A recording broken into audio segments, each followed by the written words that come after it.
I'm already getting contested in chat for my secret strat where they're claiming Hello Kitty Island Adventures is actually... Oh, never mind. We are now off, and so far, Sanctuary has a piece of heart. And did you catch Link's house? Link's house also has a piece of heart, so just a little bit of love in both of these places here. Well, then we certainly have our answer on that one. Oh, we already have an early map check. Blue pendant going over in Palace of Darkness, vanilla red pendant at Tower of Hera, and a crystal at Desert Palace. Meanwhile, having a good gamble for the red...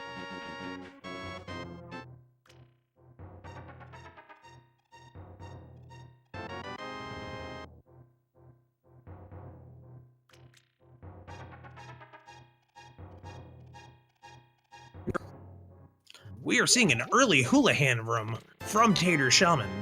A very interesting, but also very solid strategy.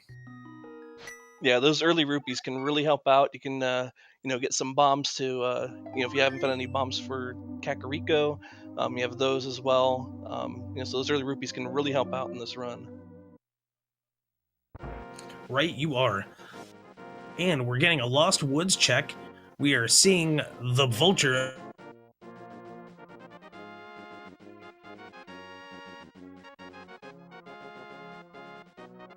Is very blind tree pull, and right off the bat we have the Power Glove.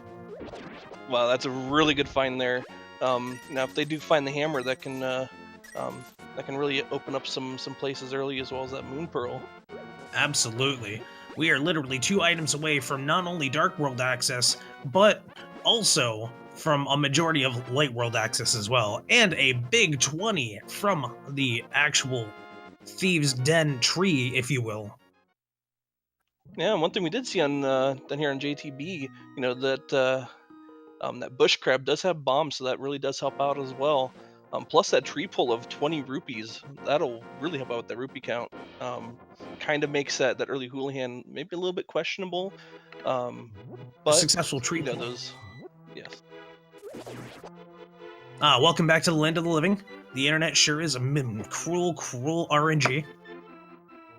I actually didn't catch what was in the library. Did you by chance? Unfortunately, I missed that as well. No worries, we'll find out momentarily. Most likely at this point from Serberoth, who is seeming to route towards that area after getting bombs. TaterShaman actually going in to the Bombable Hut Light World to get some extra items. Turns out to not be a bust, because suddenly 4 bombs, a full magic meter.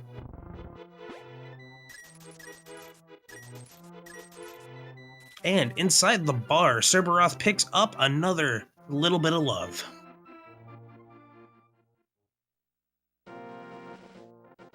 At this point, with only 52 rupees, it seems like we're going to see a lot of the bomb locations first, and then at the end of that, we're going to see what the bottle vendor has, unless someone else actually goes and picks up the money or walks to the bottle vendor first. However, considering the routing for Kakariko, that seems like it's going to be a low priority, at least until someone reaches halfway through the screen, or through the actual area map. Alright. We have a little bit of love. We have 2 big 20s in Thieves Chat, or in Blind's house. Another bit of love and another big 20. Almost a vanilla location and vanilla drop for this actual location. And although they haven't gotten that many items here, those early hearts really will help out a little bit, especially when, going down to check the the southern part of Hyrule with those crabs down there, make sure they, can take a hit from those. Right you are. Crabs, especially early game, are very rude to deal with. You never want to end up going down to Ice Rod Cave, only to get sniped by a crab, to avoid it for later, and then pick up a valuable progression item. Well, seems like we got another heart container. We got some money, we got a little bit of love, and some bombs. That cave surely is sending a lot of mixed messages.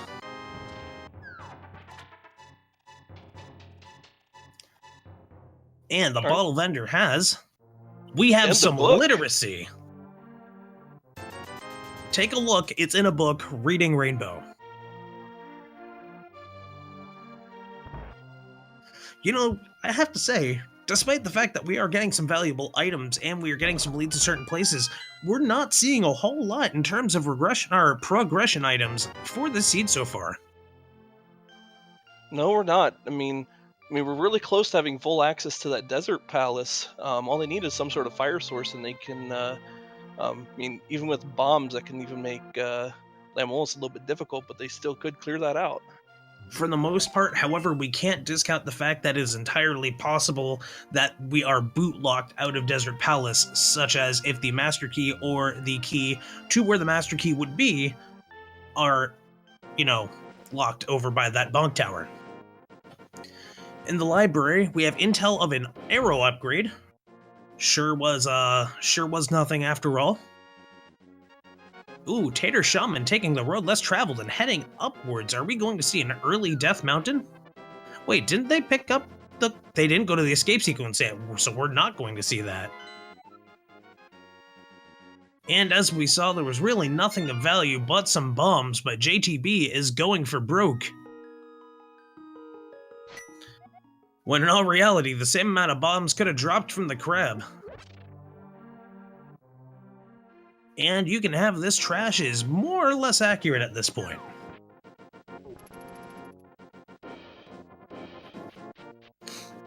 Serberoth taking a good gamble and actually heading over to the back of the escape sequence for 3 more chests, hoping to at least get some intel on what that's going to entail, hopefully finding some progression items, or at least knowing that if they grab the burrito, every other item in this tower, in the escape sequence is an item of some sort. Right, and we do have Maniacal checking that, the dam here, the first person down here to check to see what we have down here, and is going to be lowering the water here to see what's going to be a little bit soggy for him. It's always good to find a soggy progression item. However, speaking of progression items, we also saw Serberoth with the Moon Pearl in the back of Escape. That is very significant.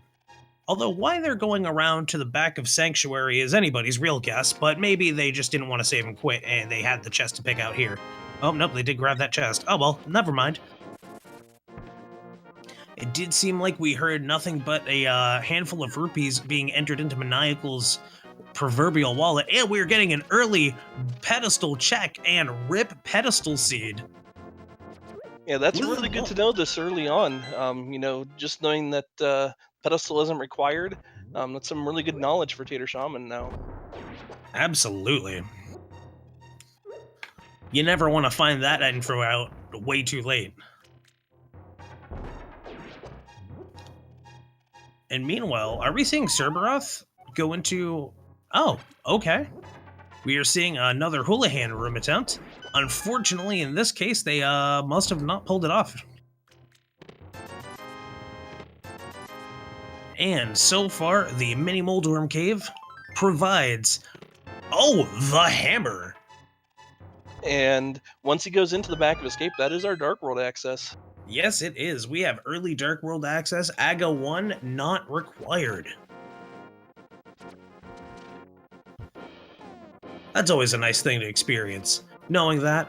Oh, and after a second attempt, Serberoth actually gets into the Houlihan room, picking up all of that money. And unfortunately, chat may not like this, but we do have a non-pedestal, non-aghanim required seed. Sorry, chat.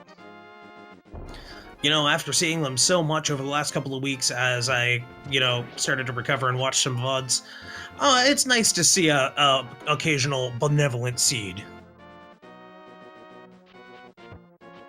That said, we're not out of the water yet. We still need swords, and we still need plenty of items for Go Mode.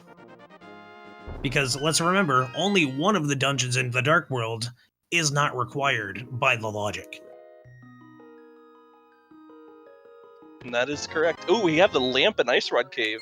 Oh, very nice. Now, Maniacal not having the Moon Pearl yet only has to wonder exactly what to do next if they can't find where that Moon Pearl is. Are we going to still see the plight of a potential Aghanim seed? Or are they going to search everywhere else in hopes that they too don't have to worry about say, Aga 1. Yeah, at this point, we just have to hope that Maniacal does remember about escape at this point. I mean, it is some place that we have seen runners neglect until late. So That is true. Oh, with the lamp, they're actually looking to check out the the Desert Palace.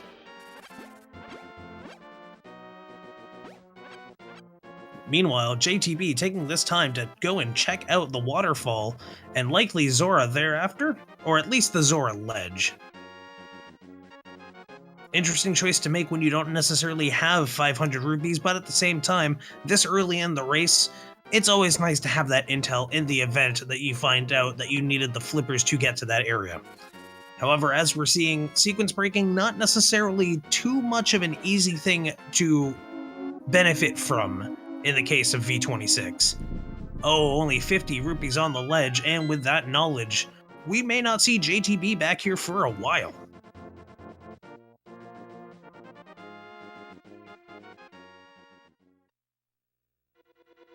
Now that Serb has realized they needed to stop and observe hammer time, we're likely going to see a continuation onward towards...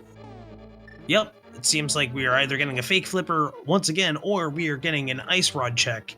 From there, their decision, who knows? now, could we be seeing an early hype cave from JTB? Why, you are correct. That does appear to be an early hype cave. Chat, are you ready for some hype? I hope you are. Oh, I'm ready for this hype cave to actually be hype. I'm ready for the overall disappointment of hype cave to be mediocre. Oh, single arrow, that's legit hype enough. Oh, dude, Oh, we do have the flute. The flute. And blue mail on top of that. I was ready for Resident Sleeper Cave, but I have been pleasantly surprised. Yeah, that's a really nice find, especially early on. That flute gives you a lot of movement across this overworld. Absolutely. The amount of movement you have in comparison to lacking the boots makes infinite amounts of difference, and Serberoth may have to worry about that unless the boots are found relatively quickly. TaterShaman seems to be going into the rest of the escape sequence at this point, while Maniacal is checking over the Desert Palace. In comparison to each other, there's no real significant lead to mention. At this point, it's still a bit of exploration until they find the first set of items they have for proper progression into a dungeon. Meanwhile, JTB and Serberoth on the bottom, it's fair to say JTB has pulled off a slightly early lead with that flute access, and if they haven't yet, they're going to find it soon, unless Serberoth manages to pull off another very, very significant update.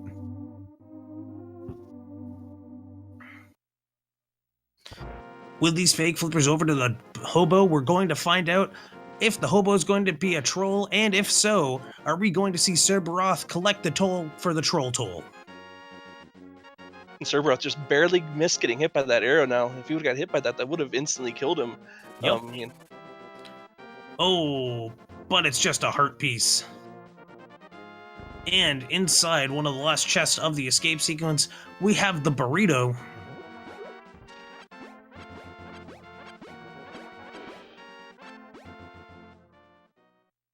So now we do have Misery Mire, and looks like that is Skull Woods is 5 and 6, with Turtle Rock being our green pendant today.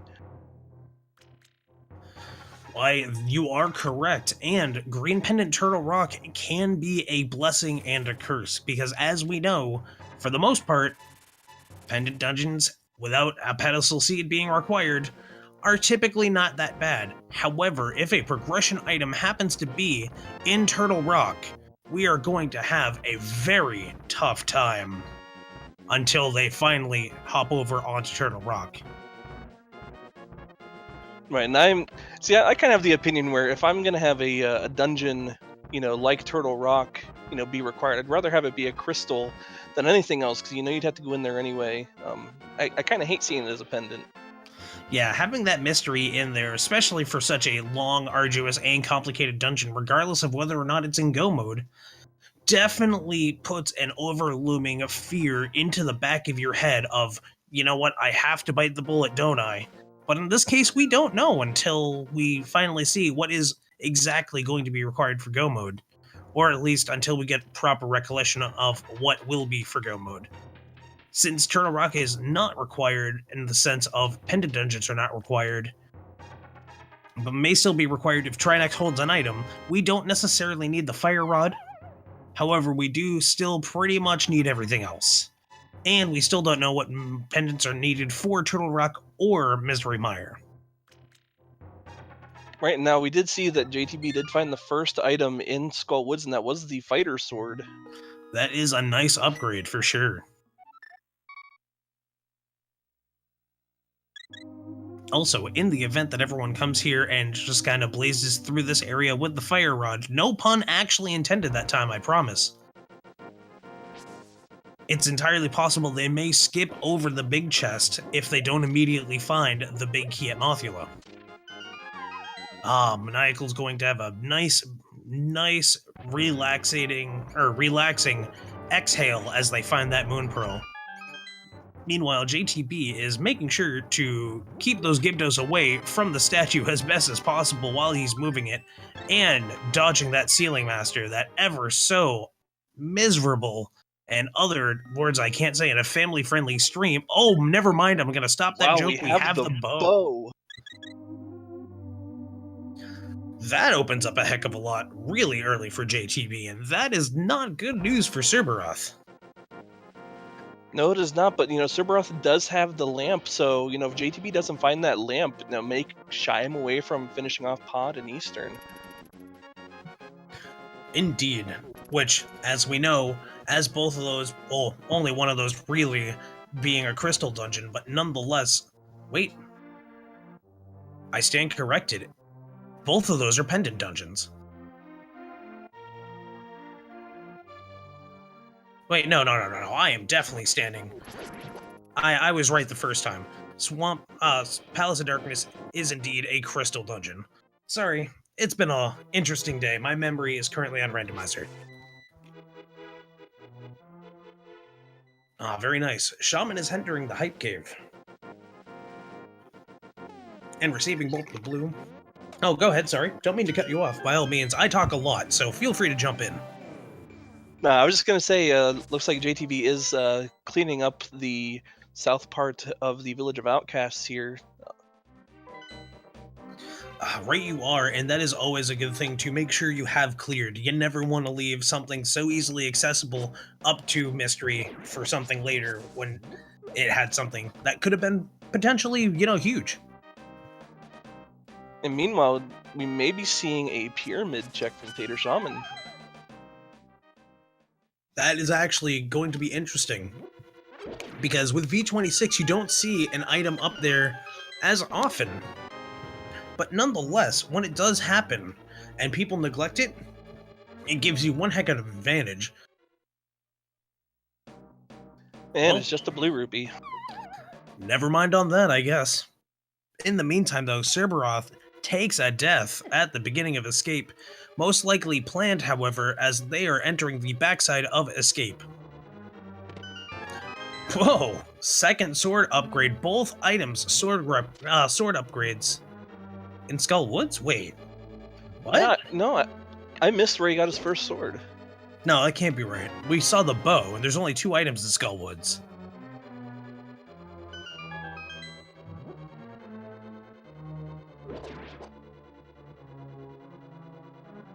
Oh, first sword was in Spectacle Rock. My mistake.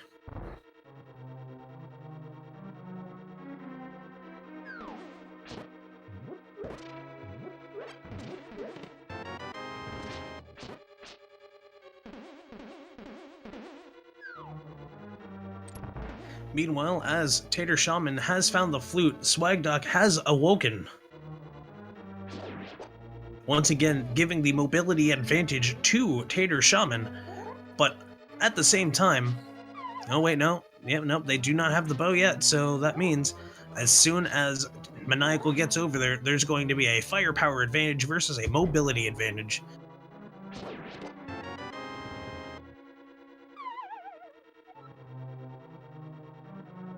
Oh, meanwhile, we're seeing an early Thieves Town play from JTB. Not a bad choice, although admittedly a bit slower than usual when it comes to comparison with whether or not you have the boots. Yeah, and I really do like the early Thieves Town, especially even just having that fighter sword. As we all know, blind does only take 3 hits per head, regardless of what you hit it with, whether it's a sword, tempered master sword, even the hammer, or anything that can deal damage to him. 3 hits, and that's all each of those heads take. So having a fighter sword in here, especially for that boss, is rather nice. Absolutely. Although I have to admit, some of my favorite plays are with either Kane, whether it's the Kane of Berna or, as I like to call it, the Kane of Brian. Wait a second. Before we digress onto that, am I seeing what I think I'm seeing? Did Maniacal not pick up the bow?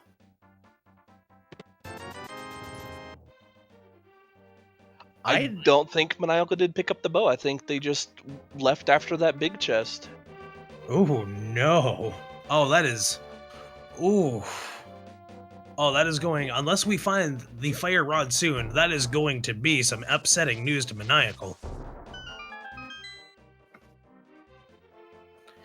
Meanwhile, TaterShaman is going up for the sword upgrade inside Spectacle Rock, for obviously good reason.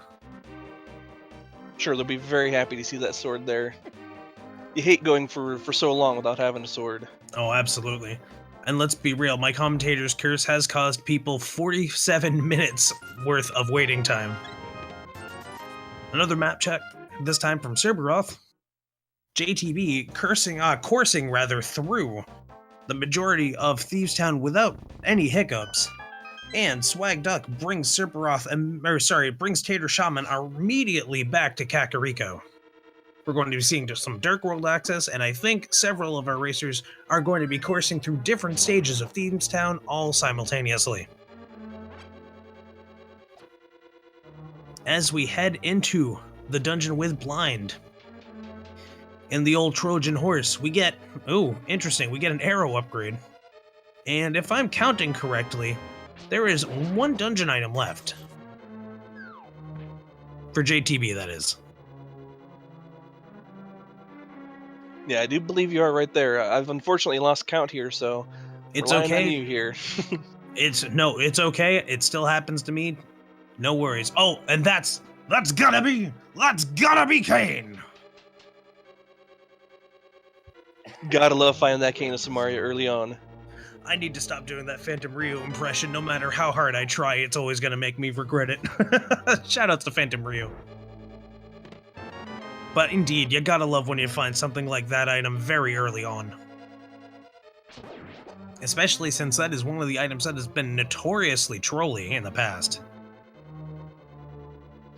And speaking of shoutouts, everybody, let's please make sure you give all 4 of these runners a follow, as well as we have our trackers today, Rywek and Drake Tempest, and our restreamer Alvi today.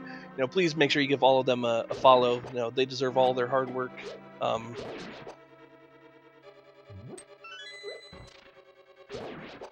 Indeed you are. Indeed you are correct. Everyone does deserve their own recognition.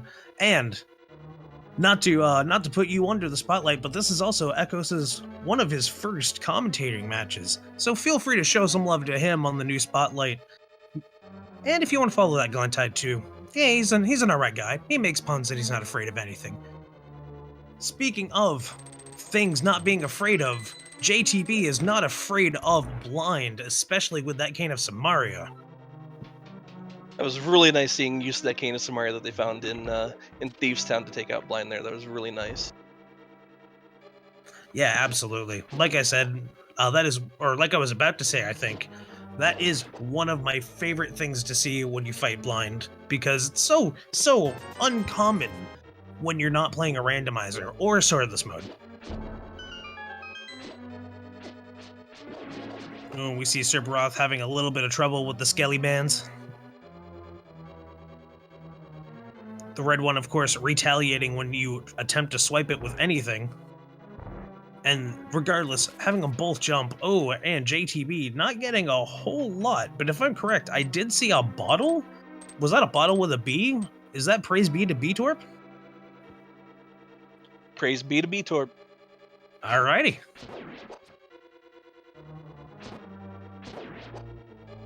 Meanwhile, Serberoth taking their chances with Hell Hallway, and despite having a little bit of a rough patch in the middle, comes out pretty smoothly at the end. Old Stumpy also producing not a whole lot.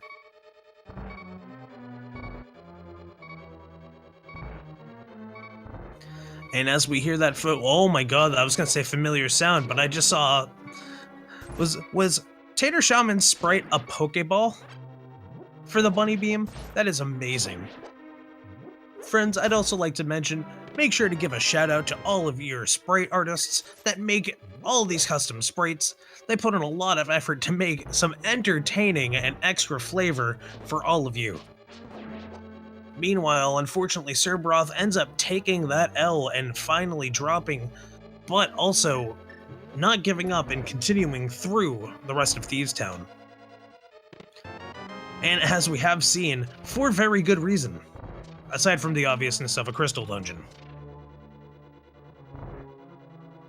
Now, meanwhile, we do have JTB going to the pyramid. Now, we do know that is only a blue rupee. Afterward, do you think they may head over to Pod? Maybe check those first couple chests now they have the bow. Absolutely, especially since it wouldn't hurt to give that a shot, and as a crystal dungeon, you wouldn't necessarily want to just ignore it in the first place. Instead, they save and quit and go back to the light world. Understandable, they want to go do something else in the routing.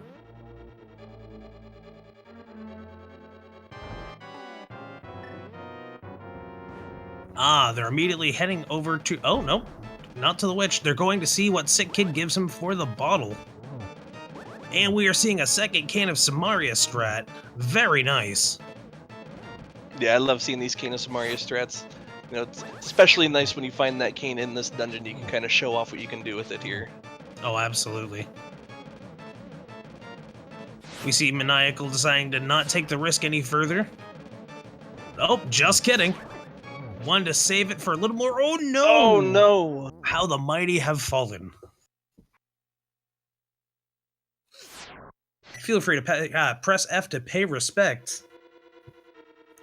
In the meantime, JTB going and picking up some safeties. And immediately heading right on out. And like you said, over to Palace of Darkness. I may be dipping into Eastern, maybe even checking out what Sahasrara has. I don't think anybody's come over here yet. That is true. We haven't seen that yet. That entirely could be a big deal.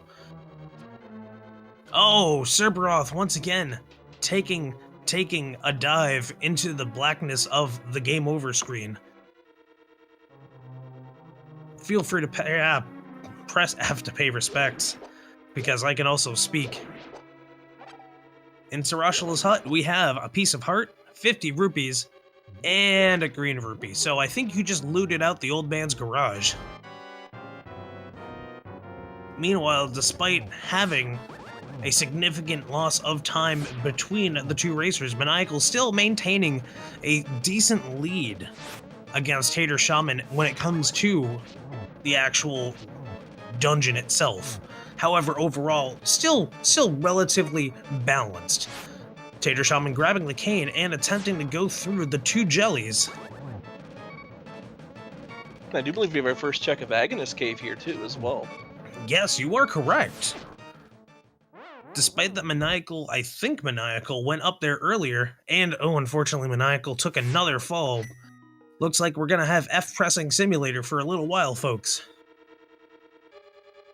Oh, in Agonist Cave, oh, it's a heart piece. But yes, despite that Maniacal did not check Agonist Cave, as we are seeing, that wasn't necessarily a bad judgment call. Nope, no harm done at this point. Ooh, trying to get fancy with the sword charge slash, but oh, Maniacal taking another fall, giving more time for TaterShaman to catch up. And as we're seeing, oh, barely clutches the last sword slash at that second to receive a burrito.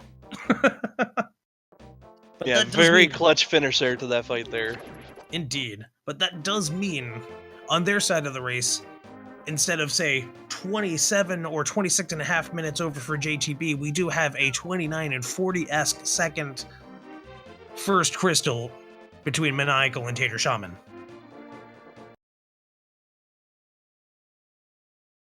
Serberoth is certainly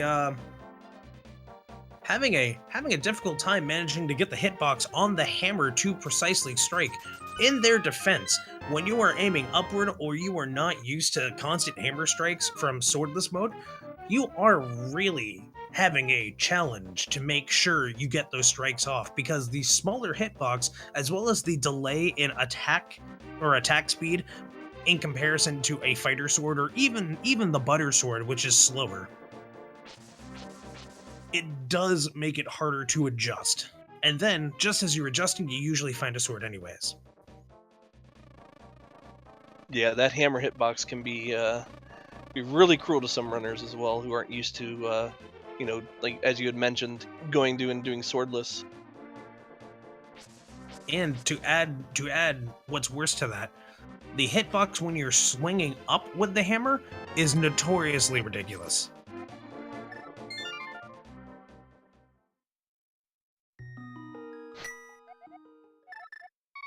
We are seeing a relatively bold strategy. We are seeing Cane of Samaria blind, green mail, 4 hearts. Well, I guess I can't say no items, but at least final destination for one of these two. In the case of this race, I hope Serberoth manages to pull through. Meanwhile, Maniacal going for the save and quit and heading over to Sanctuary. TaterShaman swag ducking immediately over to what seems to be the area for Ice Palace. Going to possibly fake Flipper now that he has enough money. JTB is coursing right on through I almost said Ice Palace, Eastern Palace. Ooh, and even though down to 1, oh, I started to compliment them too soon. I'm sorry if I jinxed that, Serberoth.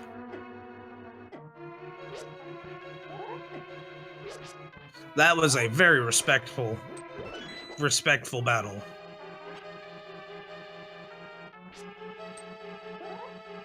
Once again, Waterfall proving it doesn't have anything. No surprise to any of us, except for any of us that weren't here when the other racers ended up checking it.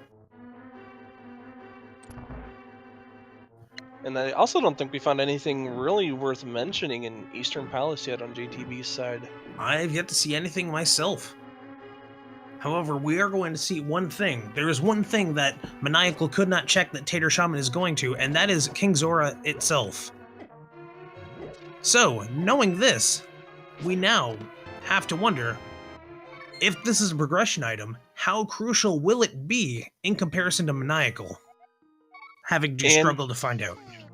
And in Eastern Palace, we did find the Titan's mitts as well. Oh, that is so rewarding. Unfortunately for TaterShaman, the best scammer in Hyrule ended up scamming even the hero.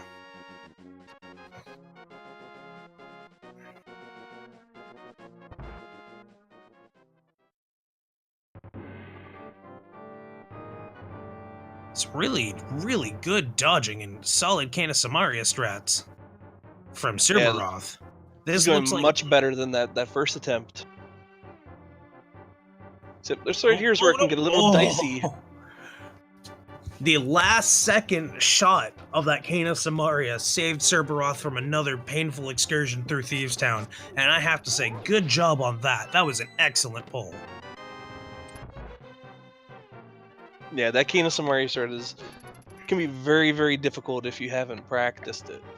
And sometimes even when you do practice it, if you just happen to not press it at the exact moment and you have that window where you can almost technically make it because hitboxes, but then you're just a frame too late, oh, it gets messy and you end up losing health and you have to go all the way back just to fight blind again. Without the Titan's mitts, we're going to have Serberoth realize they can't rescue Senior Frog. But we are going to see some more. Well, they're going to the digging game. They're going to get sorely disappointed very quickly. In the meantime, with more items to check, TaterShaman is finally checking out Desert Palace, going to get to the point where they realize they do need the boots to continue.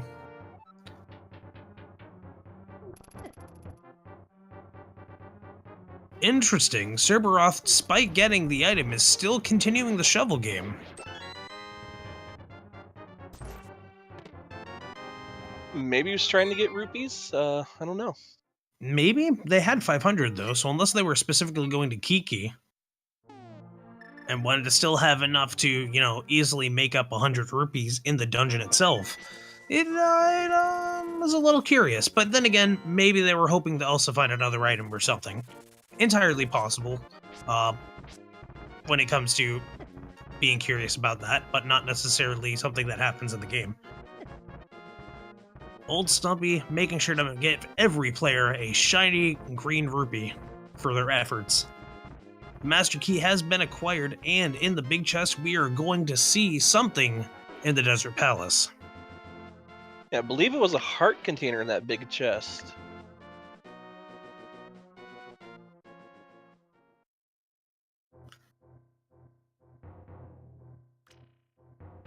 Meanwhile, JTB is going to go and pick up his Master Sword as well. That's a nice sword upgrade to get as well here.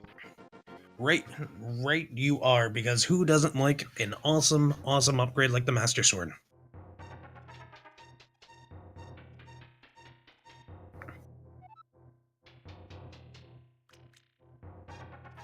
JTB so far making very quick work out of this seed. And with a save and quit, one can only imagine where they're going next. That's right, Funky Town. Also apparently known as the Sanctuary. Maniacal going through Eastern Palace, soon to grab the second glove upgrade. TaterShaman summoning Swagduck to get out of the mountain to head right on over to the Eastern Palace area, making what we know as the wise decision by not going directly into Palace of Darkness, but instead getting the glove upgrade they so wished. And it looks like JTB is actually making that play on Palace of Darkness now. A solid decision. They've already routed through the Light World, Eastern Palace, and this one had the crystal, so they might as well spend more time going through this one. But now that they have an item from there, that just means there are a couple less items from Go Mode. I mean, granted, they're still quite a way from there at this point, but it is still something positive to consider. Narrowly escaping that that curiously shaped bag of things.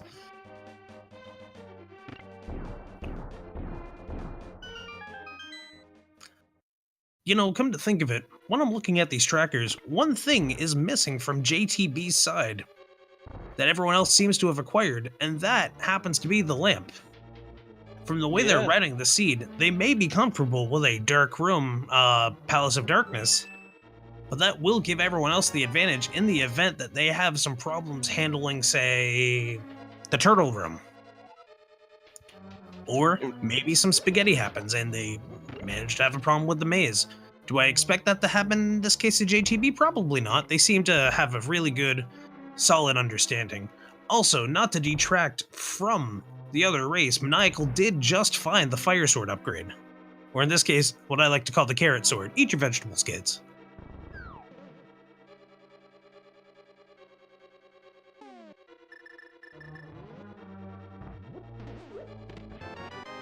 Ooh, Master Key right off the bat.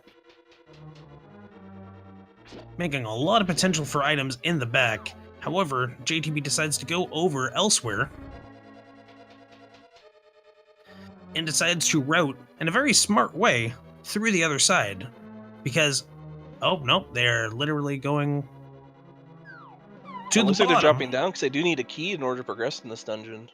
You are correct. I did also neglect to notice the key count. Good call.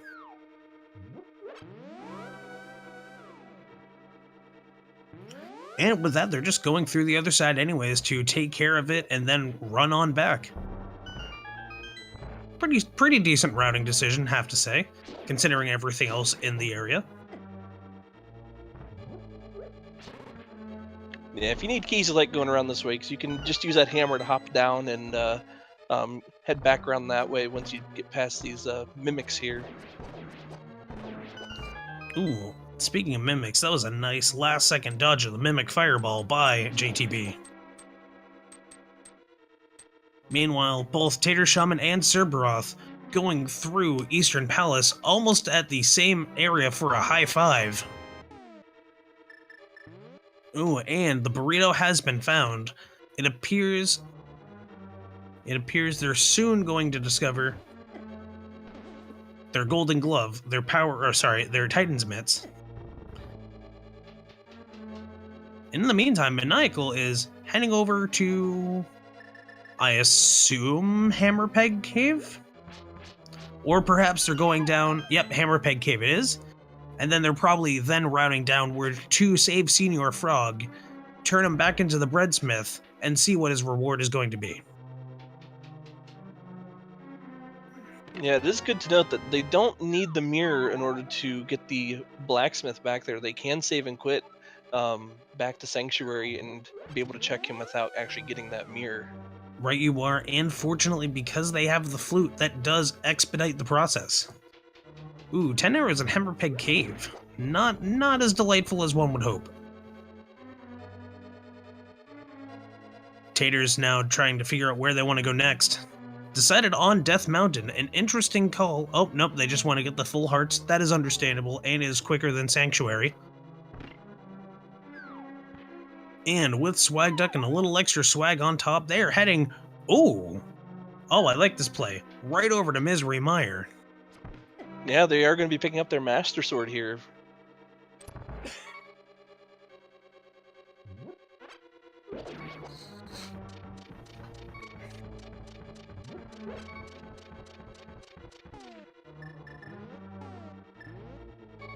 Meanwhile, we're still waiting to see if there's anything decent in here. In Pod here on JTB's side. Haven't really found anything yet, but he is just getting to the back here. Yeah, you are right, and it does seem like he might have skipped the chest. Oh, we did find that swag net. Yes, we did. Ooh, Serberoth takes a dive. Unfortunate. Ooh, the mirror. Wow, that's a great development.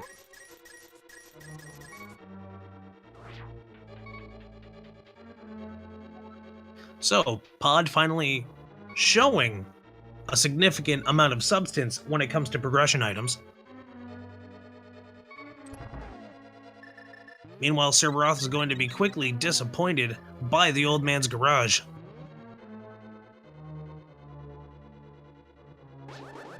And into the maze we go. Luigi, with his experience with dinosaurs that spit fire, not really worried. And with that chest that got opened, JTB sure got an item of sorts. Meanwhile, Maniacal is heading over to save Senior Frog and does the save quit.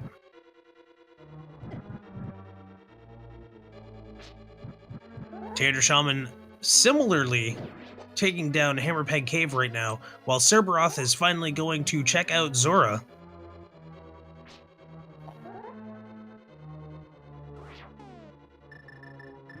One thing to note, we still have yet to see Catfish. And with with JTB being over here by Palace of Darkness, that may be routed in once he gets done here. That would make a lot of sense. Meanwhile, Maniacal saves the breadsmith. And in return, the breadsmith gives Link 300 rupees. That's a heck of a lot better than 5 or 20.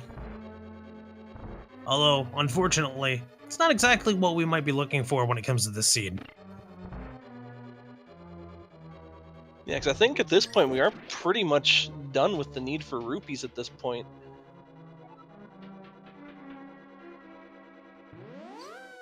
You are correct, not barring the potential for needing to purchase safeties, but you are correct.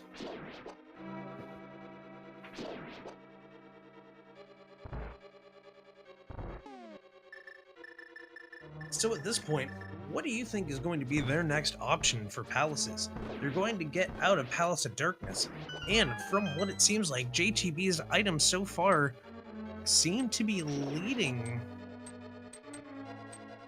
You know, at this point, it's not leading to a whole lot. Yeah, it is kind of difficult to say where he may choose to go after this. Now, I haven't been counting items here, so if there is something on Helmasaur that might steer him in some direction. That is a valid point. If we do see something at Helmasaur. Oh, wait. They are lacking a dungeon item, and I think the only thing they have left is Helmasaur. Helmasaur would be holding the map.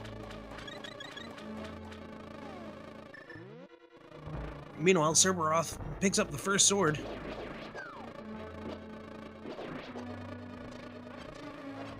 That must be a great sigh of relief for them. Yeah, 45 minutes into a seed, you really really are wondering where that first sword is going to be. The moment they head up the Spectacle Rock and the moment they go into Swamp Palace, they're going to have a big sigh of relief each time. Meanwhile, TaterShaman deciding to go grab the lunchbox, while Maniacal decides to take the route of checking the rest of Escape to have not a whole lot turn up. Yeah, so I've been thinking here, with JTB picking up that mirror, we could see Tower of Hera and all of East Death Mountain now. That is true. We do have that option. The only thing we couldn't see, in fact, is Hookshot Cave. Ooh, the lunchbox just only resulting in a big 20.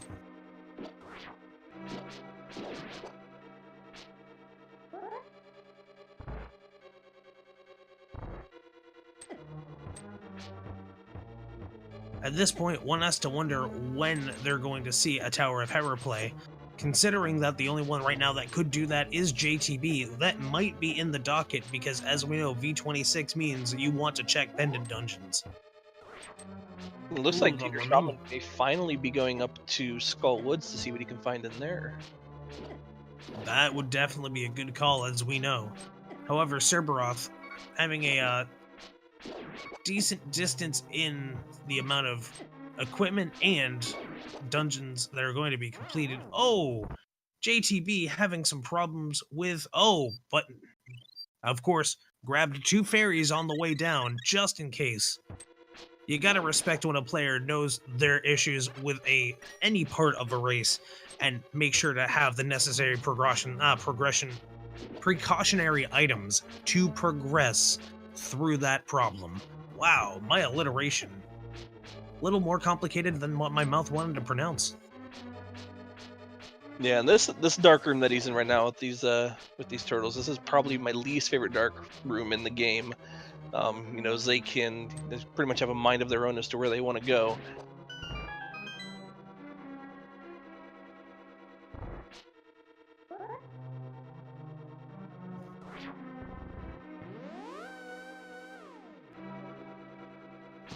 At this point, looking at the options, I mean, the only thing I could think of would be Tower of Hera, because at the moment, you don't have flippers for Ice Palace, we don't have any medallions, so even though we know it's Ether, Misery Mire is out of the question. Turok is almost entirely out of the question. We'll find that out shortly, though. In the meantime, King Helmasaur is going down very quickly. He's actually using the hammer. That's not something you actually see very often. It's not often seen indeed, however, with the technique that you're using, you do get extra length on the upswing by the amount your sword has. So you are getting easier hammer shots done, which do the damage, as we know, of Tempered Sword, which would technically be faster than attempting to do a bunch of charge slashes.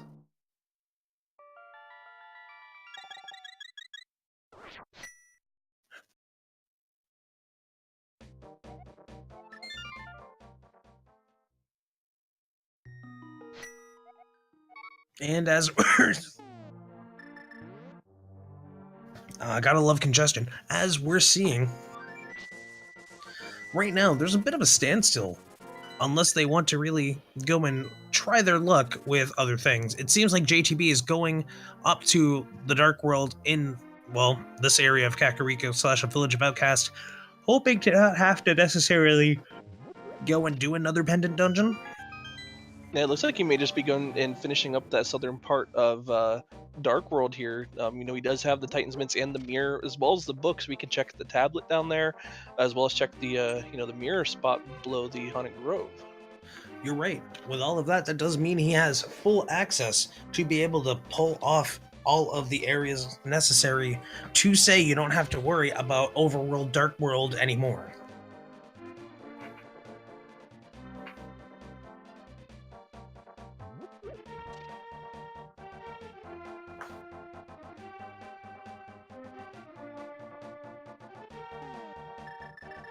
Meanwhile, Serberoth looks like he is going to be checking out Lamolus first. That's, I mean, granted, not a bad idea, actually, now that I think of it. Because you don't need the bow, and without silver arrows, you might as well use another tactic. Since there is a sword active, and if they wanted to feel extra sassy, they could attempt hammer strats. It's entirely viable, so it might still be a vanilla tactic. But if Landmolus drops an item, this could be huge. Oh, nope. I take that back. The last item is going to be Compass. I just saw on their menu the Compass was missing.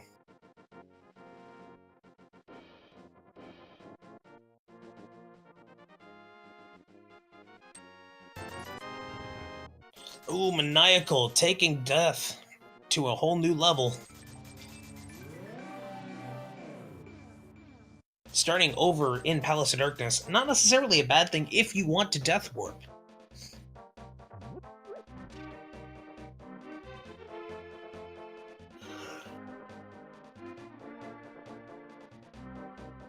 That said, with Landmolus out of the way, this does mean that outside of Checkerboard Cave, everything else in the area of Desert Palace Lightworld is already confirmed to be either useless for our runners or already grabbed. Meanwhile, 50 in the Mirror Cave. Not a lot of patience given to these runners. Oh, He loses the lunchbox. And that is how you interdimensionally learn how to lose your lunch.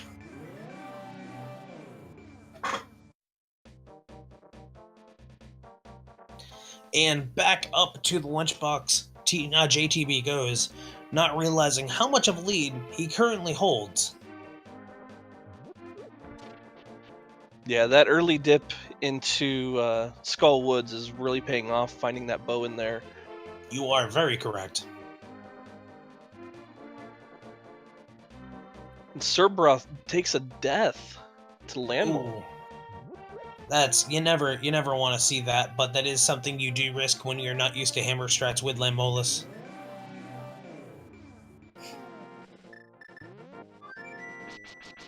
All right, so not risking losing that lunchbox again. He is just JTB is going to be just fluting down there to turn it in. Understandably so. Losing it once is already frustrating. However, losing it twice, that is just tilt material. All for naught. On top of that. Yep, just 20 bucks. Guess you could say it was worth 10 rupees per trip. Meanwhile, back up to Death Mountain, we are having the salty run back, and we're most likely going to see what Tower of Hera has holding for us next. Now, let's just hope for JTB's sake that there isn't anything in that basement, because without having going over to Ice Rod Cave, he doesn't have that lamp or a fire source, should there be an item down there. Oh, that's a very good point. And if the Master Key is there and there happens to be an item up in the rest of the tower, this might be an interesting turning point for JTB, and that might give up some of the lead that he has once the routes not diverge, once the routes come back together.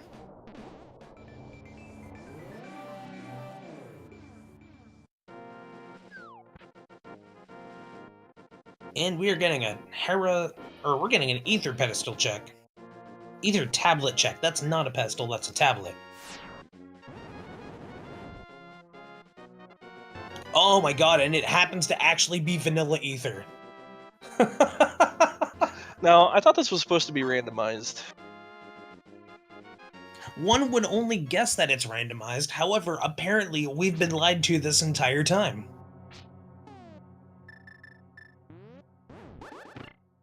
Meanwhile, Serberoth does finally take down land moles. Right you are. And this also means that Mire is opened up to JTB. This is a huge, huge update. If this happens to be the only significant item, we now know where he's going to be going next.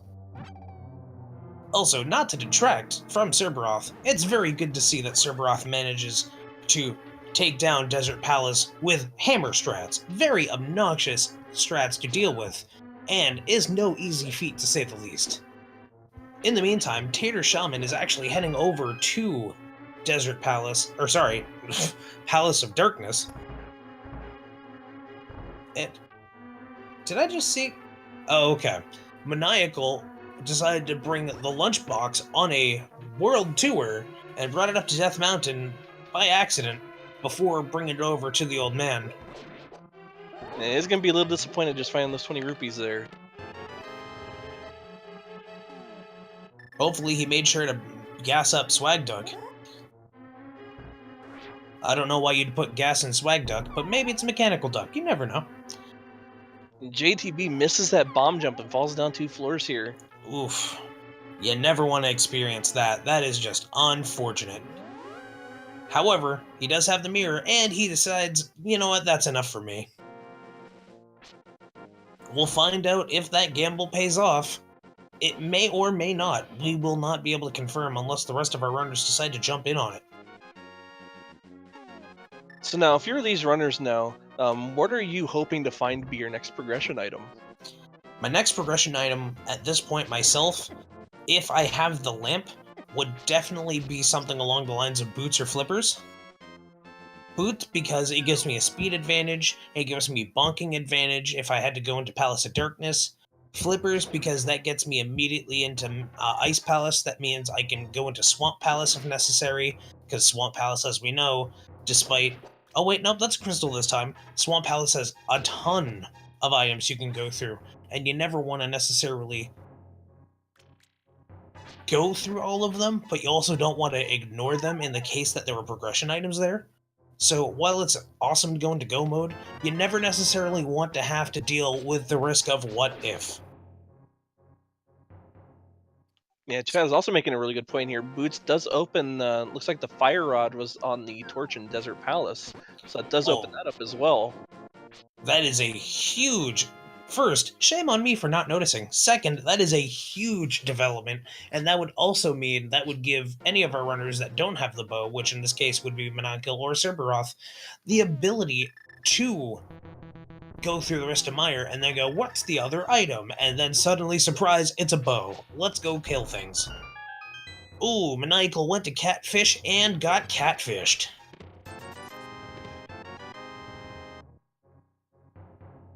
Ooh, Serberoth is going the path less traveled and heading over to Spike Cave.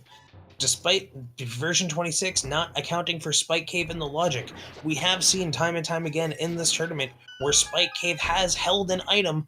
Oh no, but without safeties they could not make it in time. Yup, without a safety, Spike Cave was a time sink. Yeah, that's unfortunate for Serberoth there. Never want to take a death in Spike Cave. It's never a fun feeling. Especially when you realize if you have to go through there again, you've wasted that amount of time that you already spent. It hurts. And meanwhile, JTB not really finding anything useful in the Light World East Death Mountain. Not yet, at the very least. And by not yet, I mean that was probably the last of the items he could find in there, so not really anything. In the meantime, we're going to find out if Death Mountain's dark side has anything of value to him. We're also likely going to get some information on what is required for Turtle Rock. And Maniacal finally goes back into Skull Woods, finds that bow. Oh, nice. Probably a little frustrated they didn't check that chest to begin with. You know, probably, but this at least does provide more dungeon access and more things to actually fight. Meanwhile, Death Mountain's dark side outside of Hookshot Cave didn't really have anything. But there was also no check about Turtle Rock in the event that they needed to go there. JTB hoping for the best and making that gamble. Yeah, good thing for JTB. He is going to find his Tempered Sword here, and he most likely dip into Misery Mire, knowing that it is Ether required. Absolutely, and that would just get yet another option out of the way for him when it comes to dungeons. And afterwards, he still would be able... Oh wait, no, he doesn't have a fire source. About that. Yeah, you're right. That actually could make this Misery Mire just a little bit less attractive. Not Kind only of that, wonder when he is going to go over and check that Ice Rod Cave. exactly, because not only does he have the disadvantage in Misery Mire, he can't complete Desert Palace. So that technically, in a dungeon sense, puts both of them at both an advantage and disadvantage. Meanwhile, TaterShaman, taking the gamble and going into Tower of Hera, let's see how far they get before they decide never mind. Are they going to go for the full Monty? Are they going to go up, defeat Trolldorm, and then depending on the item, go for whatever else? Or are they just going to say, you know what, never mind? Yeah, because I don't think we saw JTB pick up any items in here, so looks like the two items are either going to be in that big chest on Moldorm or in the basement. Well, in the case of TaterShaman, it won't matter if either of them are there, for the simple fact that if it's going to be worth the gamble, they do have a fire source, which is, well, I mean, never mind, Maniacal also has a lantern, so that is going to not really be too much of a difference. But we will at least find out, and if it turns out to be very valuable, we will now know what is going to be expected of all of our runners. Ooh, we had a key. That's a not necessarily pleasant sign, but also not a bad sign. Now he's just hoping that this big chest here, as well as Moldorm has that item, going down that basement is a little bit of a time sink with that tile room. You're absolutely right. It's about, what, 15 or so seconds? Oh my Oh, the goodness, hook hook shot! That is a huge development. Which also means if JTB decides to not go back to Tower of Hera and Serberoth goes into Tower of Hera, we are going to see a huge change in the turn of events. Because after they grab that crystal, you know they don't have much of an area else to go to, and they might just head up there over in coincidence. Yeah, finding that hook shot there is big for TaterShaman. That once again that will lead him. He'll be able to actually fully check everything on Death Mountain now, getting access to that hookshot cave as well. There could be some key progression in there. I mean, we haven't found the boots yet. Ooh, and lucky for TaterShaman. Although I'm not sure why they grabbed the pendant, maybe out of just habit? Lucky for TaterShaman, the last item was with Trolldorm, and they don't have to go into the basement.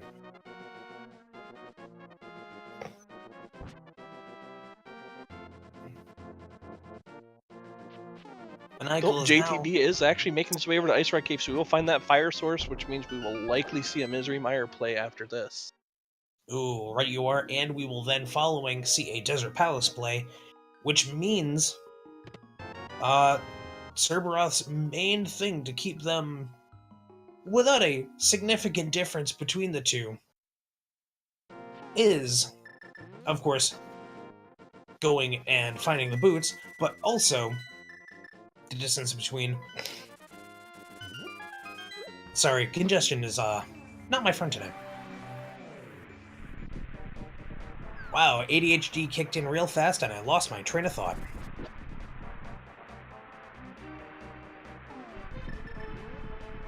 But basically, this means that the potential for a lead Serberoth has is going to not really be that significant, and it's going to mainly go back to JTB, because at this point, he's going to have not only Ether, but Desert Palace also quickly taken down. It also means the only thing that Serberoth might have going for them would be if they checked a Tower of Hera and got the hookshot. However, it doesn't seem to be the plan right now. Right, and I did miss, unfortunately, without the boots or the hookshot, it can't go into Misery Mire, so I do apologize about that. No, no worries. I also didn't make that connection right off the top of my head. Thank you, Victress in chat.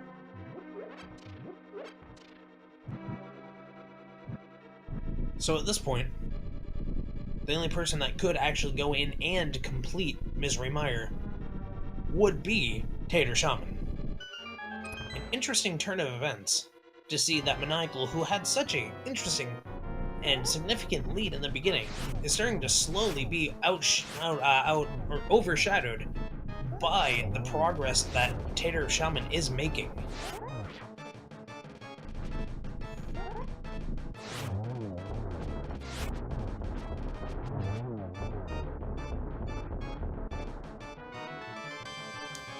Meanwhile, unfortunately for Serberoth, JTB, with more items, made super quick work of Landmolus. Yeah, Serberoth did lose a little bit of time with that death to Landmolus. JTB was able to take Landmolus down just a little bit quicker, so that's just a little bit more time in JTB's favor. Right you are.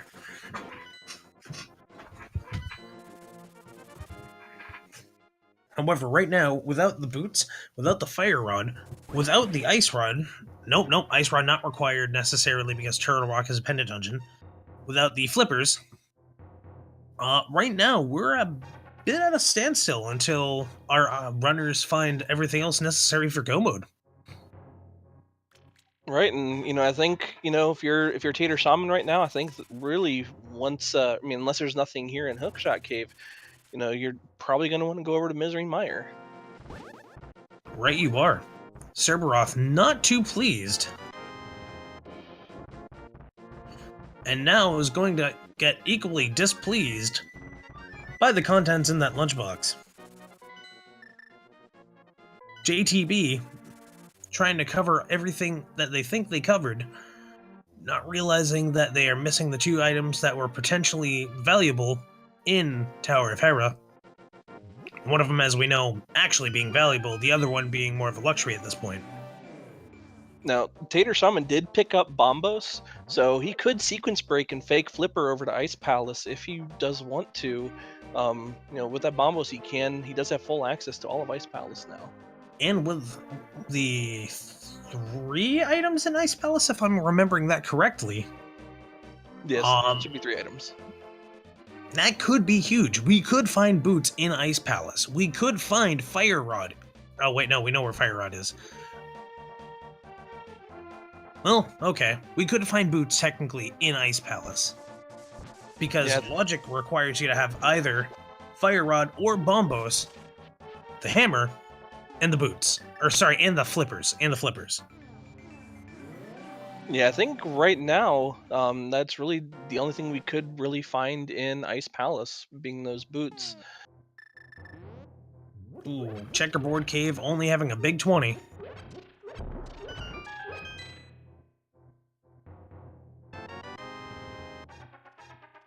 Ooh, and just realizing, Serberoth does not have the bow, so instead, up to Tower of Hera we go. And now getting Ether, Misery Mire becomes an option for Serberoth. So we finally get to see what treasures Misery Mire holds here. It's sure going to be interesting. I mean, at this point, there has to be some sort of progression item in here.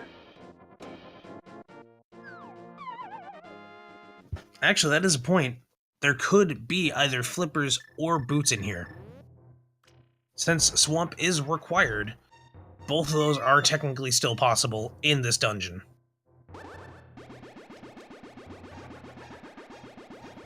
And the magic bat has a bottle.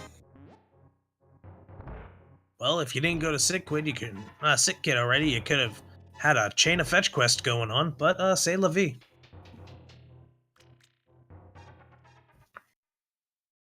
Now, finding a bottle may not be what you want to find there, but I mean, it does give you safety options for later, depending on how the number of bottles that you do have. So, not really too wasteful there. Right. There is always the benefit of it being an option for later.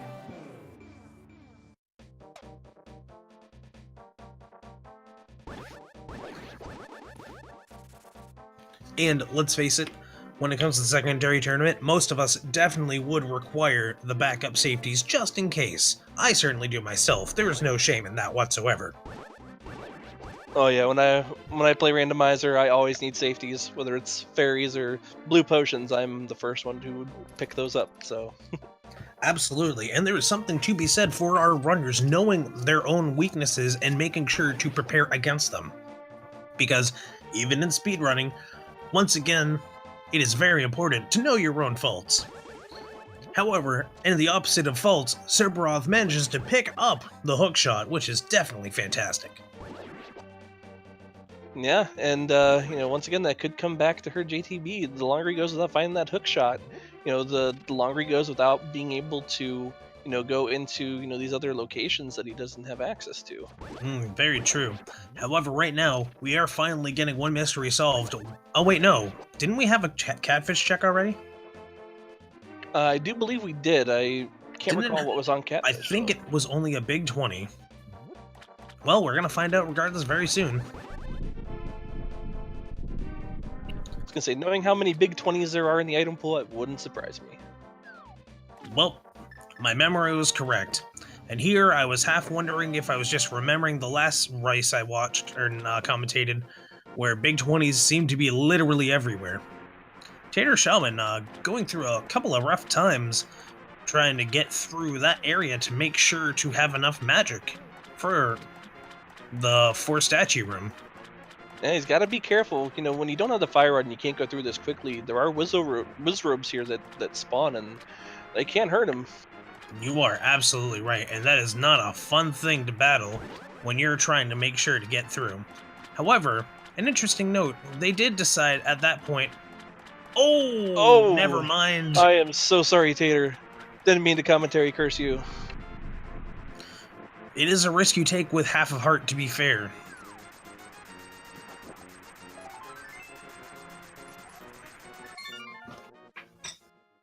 Yeah, so far with Tater, I don't believe has found any items in here in Misery Mire yet. I mean, I know he has found the big key.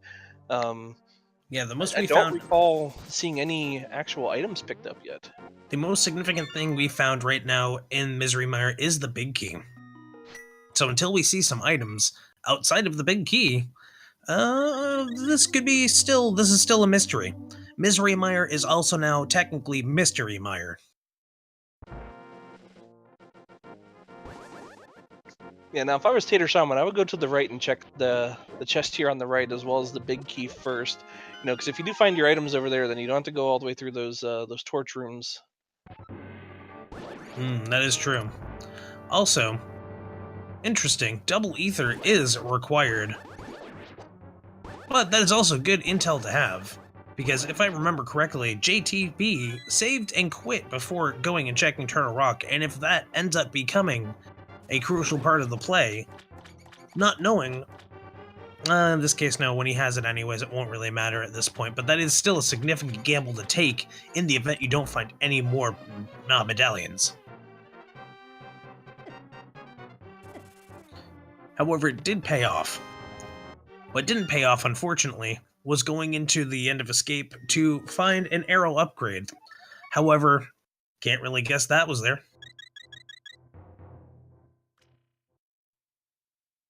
Right now, what is still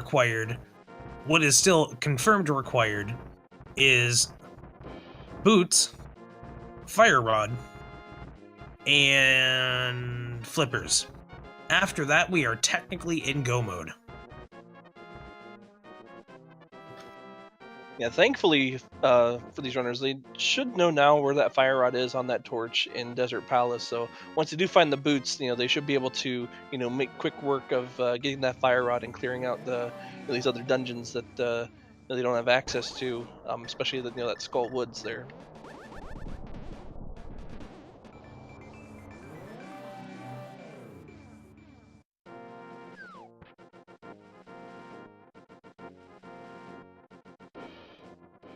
Serberoth going into Light World Death Mountain to get disappointed.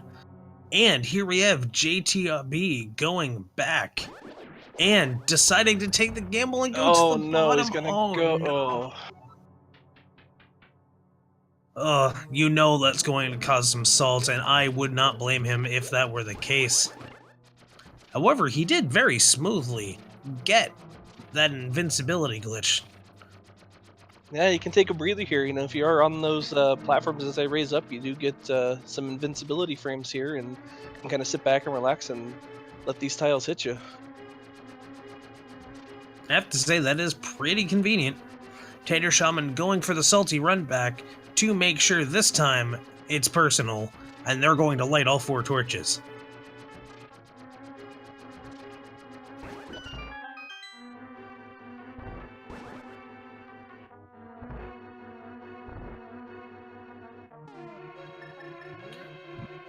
This time they're actually going through and making sure to push all the rocks, so that way they have enough, or more than ample enough time, rather. Oh, and after being disappointed, they are immediately, JTB is immediately heading up to see what the other 2 items are. He is going to be kicking himself when he realizes where the hookshot is. Yeah, we may be seeing some frustration swings, because if you remember, that is where he did try that bomb jump and fell down the 2 floors, which prompted him to leave here. That is correct.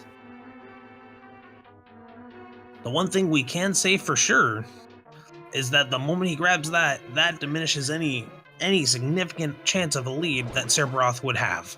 Unless, once again, Serberoth finds a significant item.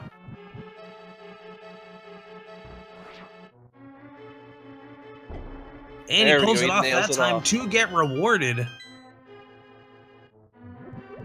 No slash required, now knowing that the last item in there is going to be... Oh, we found Bombos.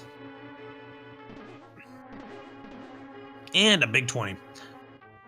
But the last item being with Trolldorm, he's now going to find that Fisher Price My First Shield, and probably feel like he's running behind. However, with all things considered, he is technically in the lead by 1 dungeon. Oh, oh, oh, he got a poke out. Trolldorm's a little extra feisty. And there we go.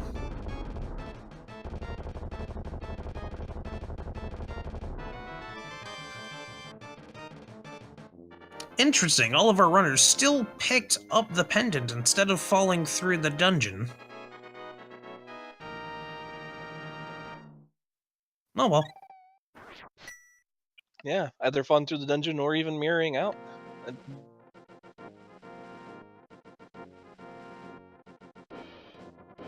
Right you are.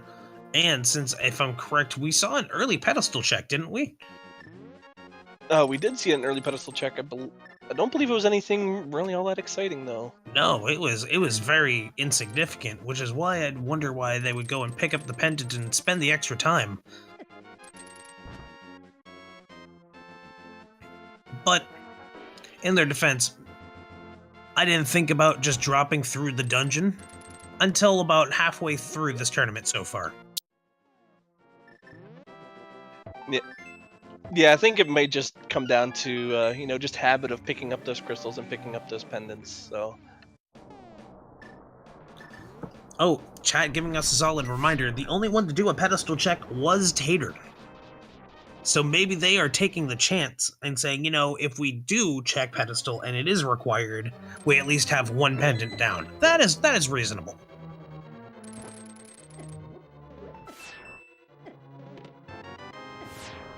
Maniacal we have picking the up the Turtle big Rock key. play by JTB. Oh wow, that Are we going to see a double dip Turtle Rock? Because they can only really check one chest right now. Yeah, if that chest doesn't have a key, they're locked out of here. It's time wasted.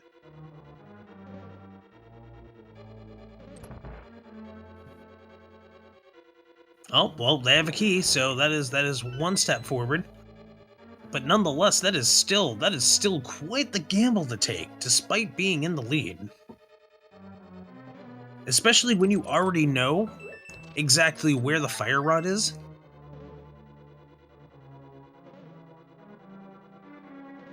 Oh, and Serberoth takes a death. Oh, and so does TaterShaman. You never want to have to restart this area from that area of Misery Mire. And we have the flippers in Turtle Rock. Wow, that gamble paid off. What a gamble by JTB. Checking out Turtle Rock while he was up there. He did have that Ether Medine, decided to go in there. Really paid off this time. Wow. I am color me impressed. I would have not even assumed that. That is pretty solid routing. Yeah, and that does now open up completely Swamp Palace and Ice Palace as well. So we may just see Misery Mire being a bust. You don't know.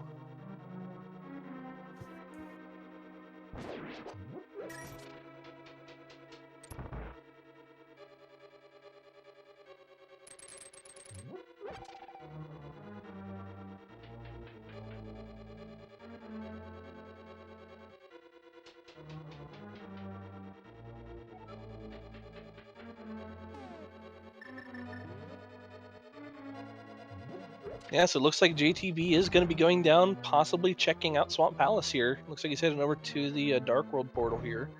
That's a decent call, because right now, outside of Misery Mire and Ice Palace, which he can have access to technically both at this very moment,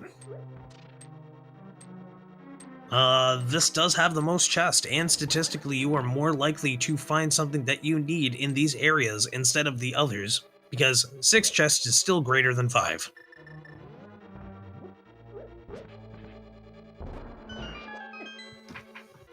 Yeah, plus if you do find your boots in here, you can go mode Ice Palace, which is a much quicker run through than going through it without having the knowledge you have all the items that you need. Absolutely. Although this also does mean that despite Turtle Rock having the flippers, all of our runners are almost in go mode, the closest one to that being JTB.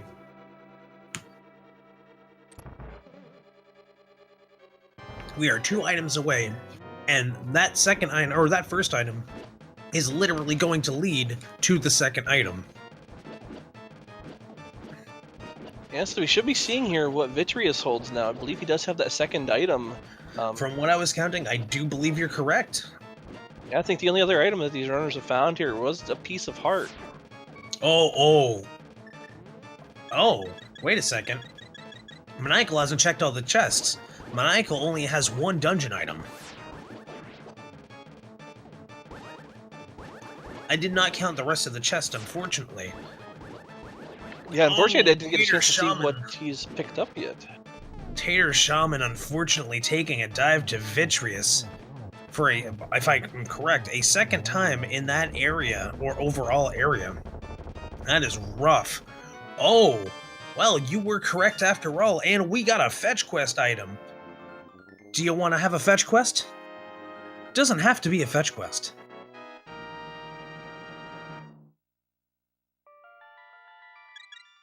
Okay, sorry, that joke was just as cold as the movie it referenced. Anyways. Now we're seeing Maniacal dip immediately over into, well, the flute in this case. Where they're going now seems, well, looks like they are making a play for something in the area, but we're not exactly sure where at this second. He's probably going to go check out that shovel spot. He did just pick up that shovel. Oh my goodness, how did I already forget that Maniacal was the one that picked up the shovel? Thank you.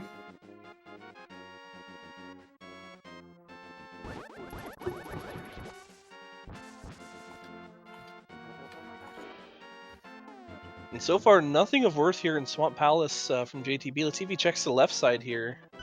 Looks like he is going to. Ooh, there's nothing more awkward than going to a forest grove and digging up a heart.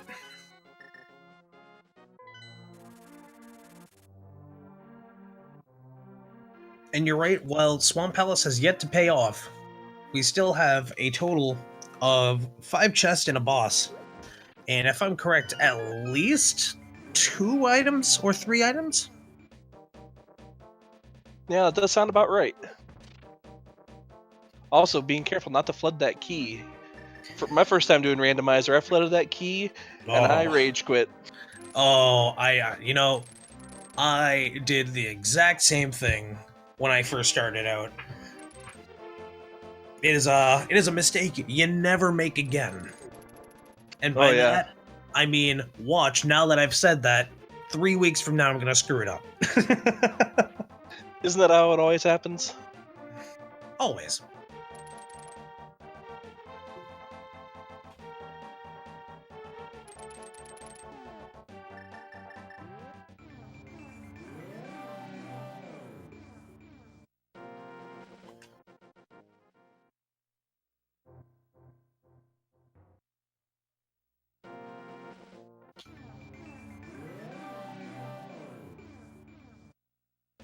Meanwhile, we're just waiting to see if we can find anything else here in the Swamp Palace, or if those boots are going to be in Ice Palace. Ooh, a swamp burrito. Bet it tastes like Shrek. I wouldn't want to taste that. I don't know about you. Nah, I wouldn't want to taste that either, but I bet it does taste like onions. Or at least partially has an onion flavor to it. The rest of it's probably horrifying. Unless you also don't like onions, then it's completely horrifying.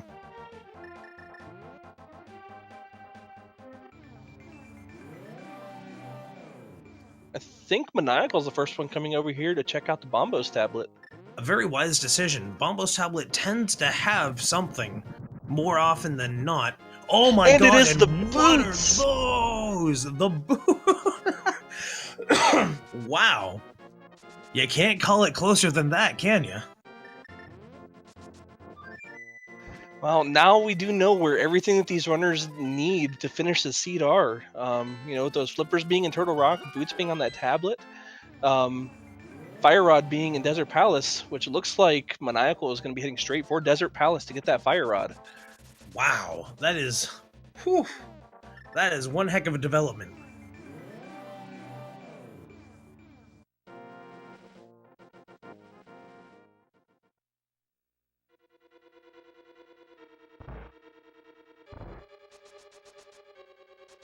We do have the King of Burna. King of Burna strats, I'm okay with this.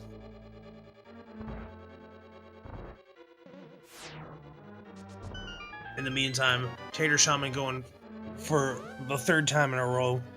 Vitreous death with a vengeance. Now you should be able to clean this up really quick here. 8 arrow shots to the eye. Definitely a relief at that point, and they too have received the shovel. Meanwhile, Maniacal is finally going and tackling down Landmolus, and I only can imagine TaterShaman is going to be following suit very shortly, despite not having the boots.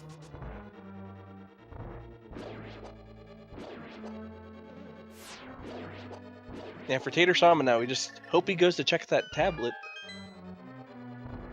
Right you are.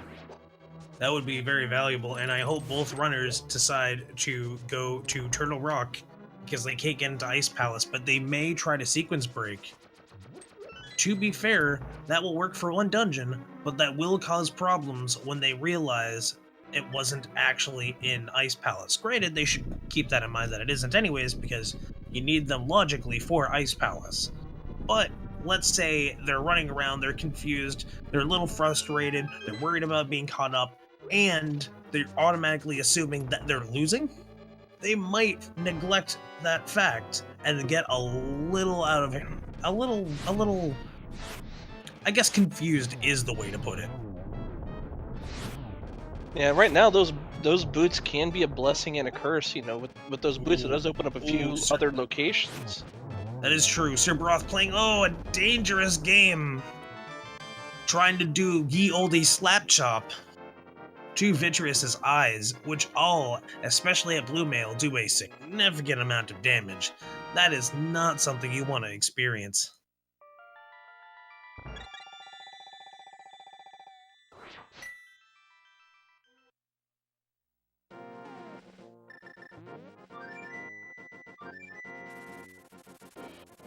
And JTB is about ready to go pick up his fetch quest item in that shovel.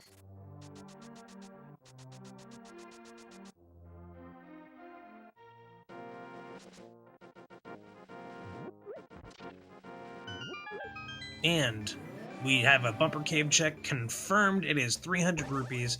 As we kind of already knew, it couldn't have had a progression item up there. But let's face it, if it had something like half magic, no complaints. Yeah, I'd go out of my way for half magic. It really makes, especially the Ganon fight and going up Ganon Tower, much easier. Oh yeah, half magic may be a luxury, but don't get me wrong, it is a really reassuring luxury. Yeah, it's one of those items you could consider a safety item as well. You know, going back to talking about safeties and knowing your own limits as a runner. Absolutely.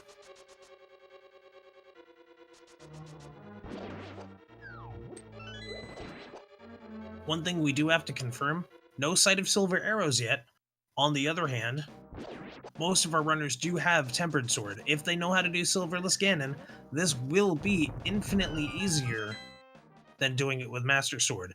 That said, the one with the Master Sword currently is Serberoth. I'm trying to think where Serberoth skipped to not have that Tempered Sword yet. I'm going to assume Skull Woods, because they probably avoided that because Fire Rod. That doesn't make sense. You know, they don't have the bow either, so yeah, that's likely where they did skip.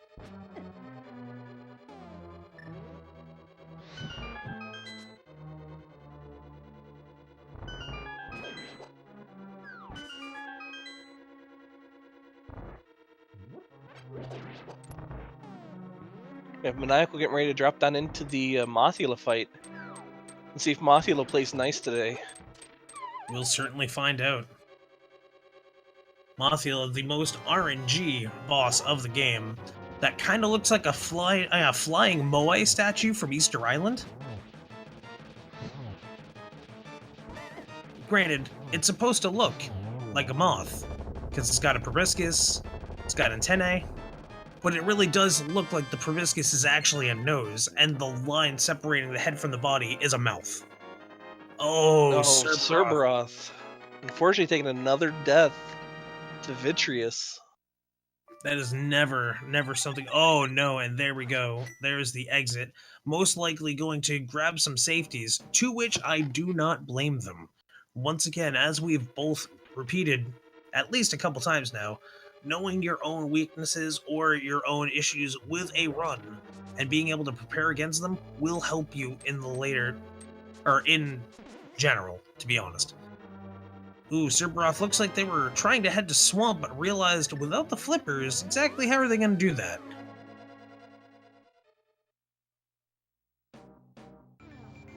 Looks like Maniacal's getting ready to go check the pedestal.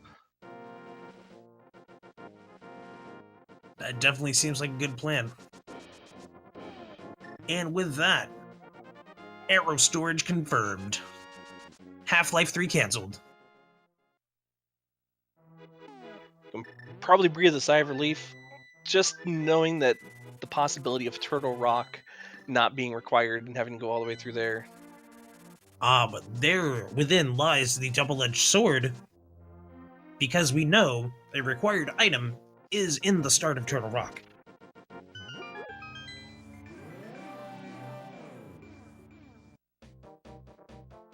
And I believe that's the only other item that Maniacal is looking for to get into Go mode now. You are correct.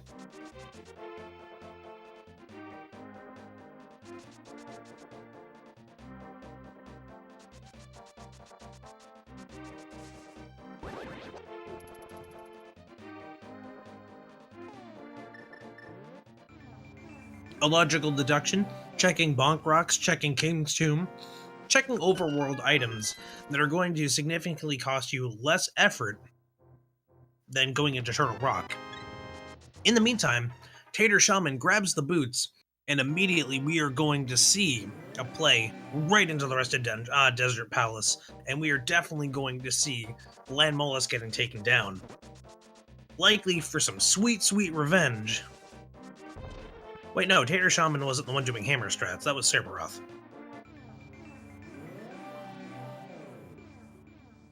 You have to commend Serberoth there for using those hammer strats. Oh, That totally. was a very difficult thing to do. Absolutely. Like, hats off to anyone that pulls off hammer strats in general. They were a lot harder than you would assume.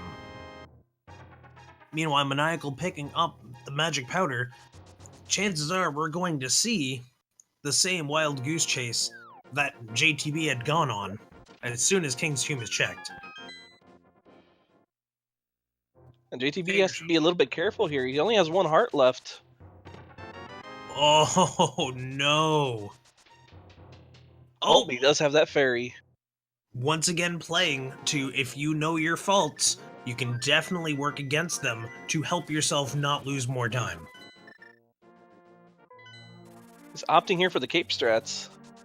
Cape strats are definitely viable. Oh, and Maniacal sends, just alerts the guards. You have to remember, Kakariko is not a setting for a dating sim. You don't want to talk to the locals. It's a bit interesting here. JTB opting to use the tempered sword instead of just those 8 arrow shots. Very interesting indeed, but I suppose whatever works, works.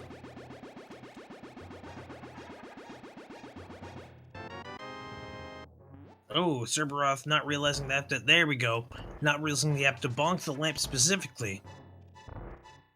And with that acquired, they realize they came in from the front, and now have to immediately doot to somewhere else. To Kakariko we go, and to Skull Woods at that point. Meanwhile, Maniacal is now heading their way right into Swamp Palace. JTB is picking up some safeties. TaterShaman is going for blood, for Land Mollusk blood. Unfortunately, fried caterpillar is a recipe they haven't really tried out too often. In their defense, sometimes even just barely not being on time does significantly make those fire shots a lot more obnoxious to take. And nonetheless, as I said that, TaterShaman picks up the crystal, and Maniacal's heading over to the fairy, to the pyramid, to see what the thickest of fairies ends up having in store. Think we could be seeing vanilla silvers? We might. We could also be seeing half magic, or we could go on a fetch quest, which at that point could be anything. How about vanilla silvers, vanilla butter sword? Oh, that would be a treat. Because what are the odds of that actually being a thing?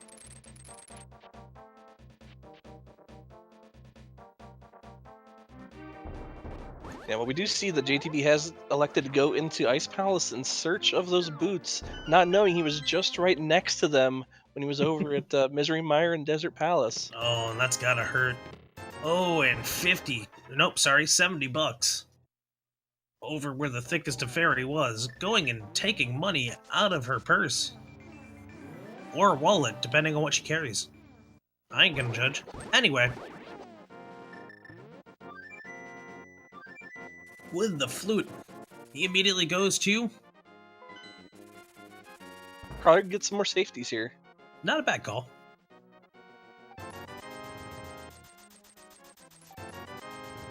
And down the whole JTB goes, and successfully pulls off the double Stalfos bomb kill, and goes into the RNG Spike Room of Destiny. All right, now let's see if he opts into do this bomb jump. And it seems like he is opting for sure. It seems like a typical strategy here is get a cold stare out of the way and then come back if necessary. As we know, usually it happens to be a 50-50 chance that it's necessary.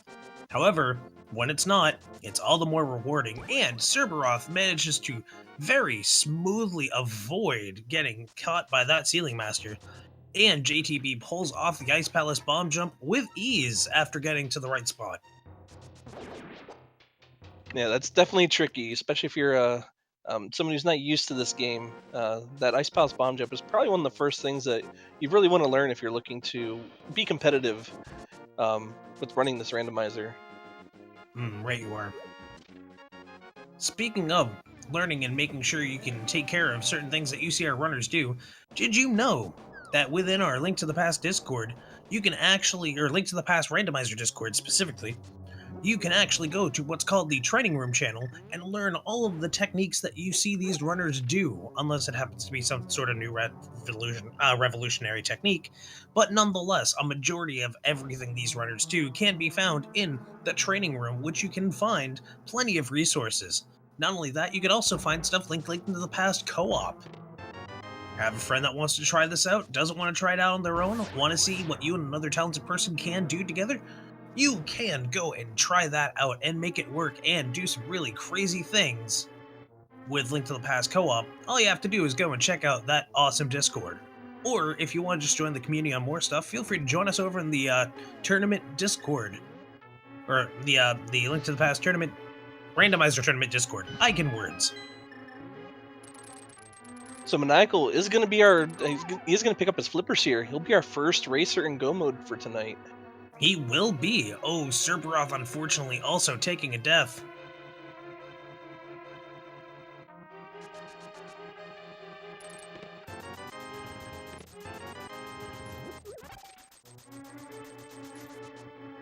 And at this point, it is only a matter of time before the flippers are found. That is the second time I've recently seen flippers in Turtle Rock. Yeah, that's unfortunate. I mean, typically whenever I find flippers in Turtle Rock, for some reason it's always on Trinex. Ooh. You know, I've usually seen them in the room with the rolling pin and the chest on the left side.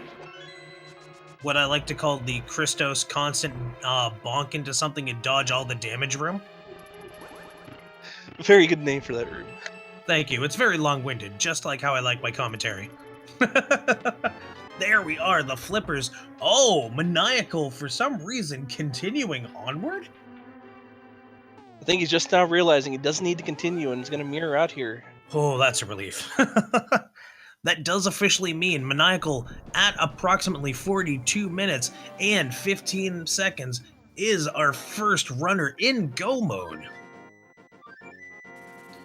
With that, he is on his way to Swamp Palace and Ice Palace. And he is going to make sure to ascend as quick as possible to Ganon's Tower.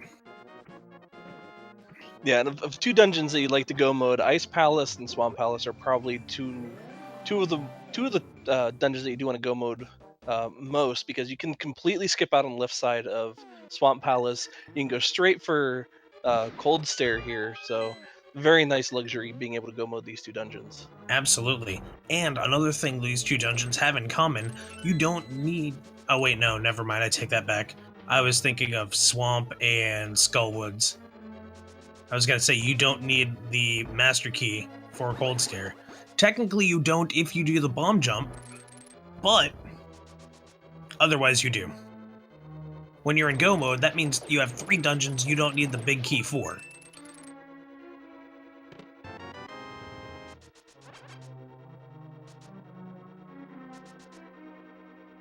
And unfortunately, so far, JTB really coming up with a whole lot of nothing. Wishing there was some sort of item there, but the more he puts off Turtle Rock, the more he is going to end up in frustration. Meanwhile, Serberoth finally confirming that this is not a pedestal steed after all.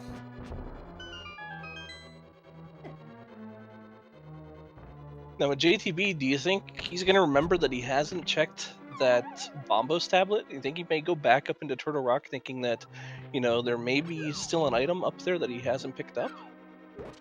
I think at this point, he's going to try to avoid doing that because checking Overworld will significantly be less time than checking Turtle Rock. And because of that, you are significantly risking less time. However, as with anything that's considered a swag technique, even though this one isn't a swag technique, this is just a routing decision and a gamble, anything that you make a mistake with does mean you now have to add the time of your mistake with how long it takes you to get it right.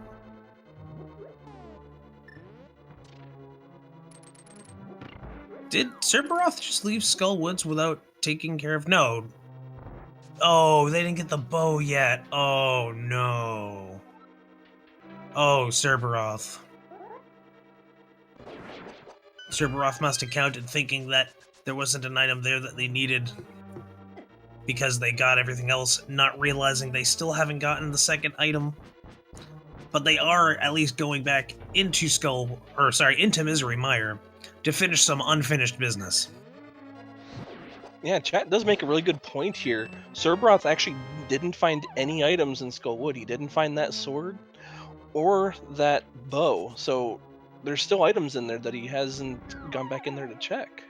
Oh, that's even worse because because bow not only required for Ganon's Tower is also required for Palace of Darkness. JTB finally going to the fetch quest and finding out it was all for a lie. Oh, interestingly, going back to, well, nope, went to the dam, decided to go into the Dark World. Actually, wait, no, that's exactly what we need to see from JTB at that point. JTB needs to go into the Dark World to be able to check Bombo's tablet.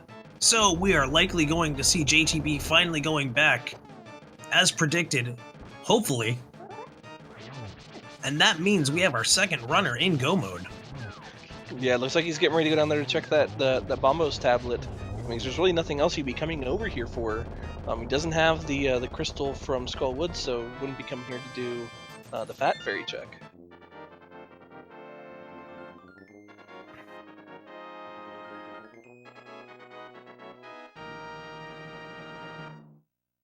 Alright, and he is indeed checking that Bombo's tablet, so we'll be having Go mode here in about 10 seconds for JTB.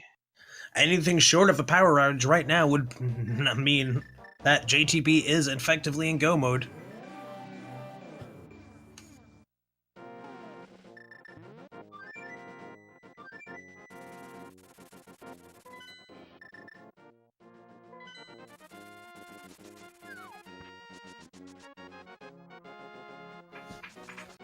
Maniacal making quick work of the Ice Palace and now heading immediately over to Swamp Palace.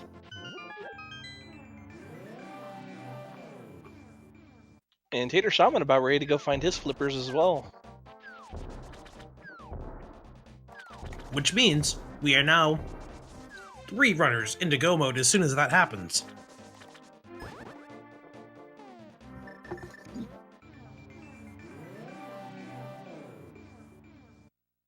Hiccups aside, this also means, in Tater's defense, they have both Swamp Palace and Ice Palace to Go mode, just like Maniacal.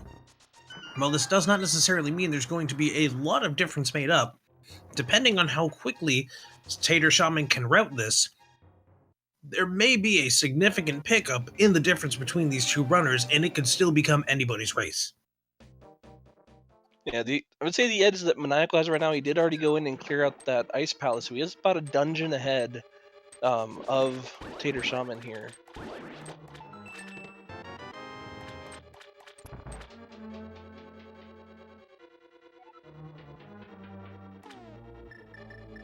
Interestingly enough, despite being in Go mode, Maniacal checks for a key in the bombable place. Oh, gets the big key instead.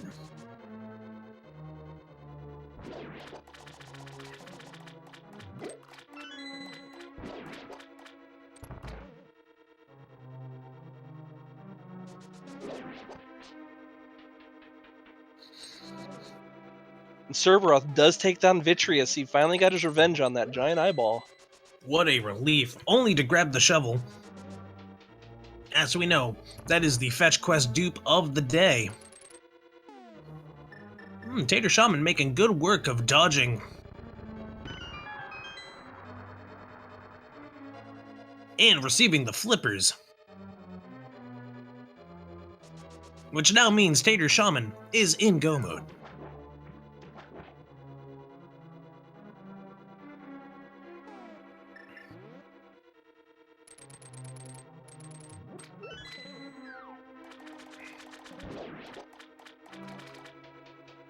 And JTB here TaterShaman? making very quick work of finishing up here in Skull Woods. Hopefully Mothia will cooperate for him. Hopefully, indeed. And despite still checking chests, Maniacal did at least find the cape, which does mean Ganon strategies are much easier when it comes to Silverless, or at least pre-Silverless stage or pre-Phase 4. However, it also may be that Maniacal is checking chest in hopes to find silver arrows in the event that his, his opponent in this case could have already found them. And with only a couple of hearts of damage, JTB takes down Mothula. Which means we now have our first runner to start a very, very specific little thing. And it's actually also a very specific thing that we can start testing out right now, and I'm going to test that out as soon as I remember what the command is. Ahem.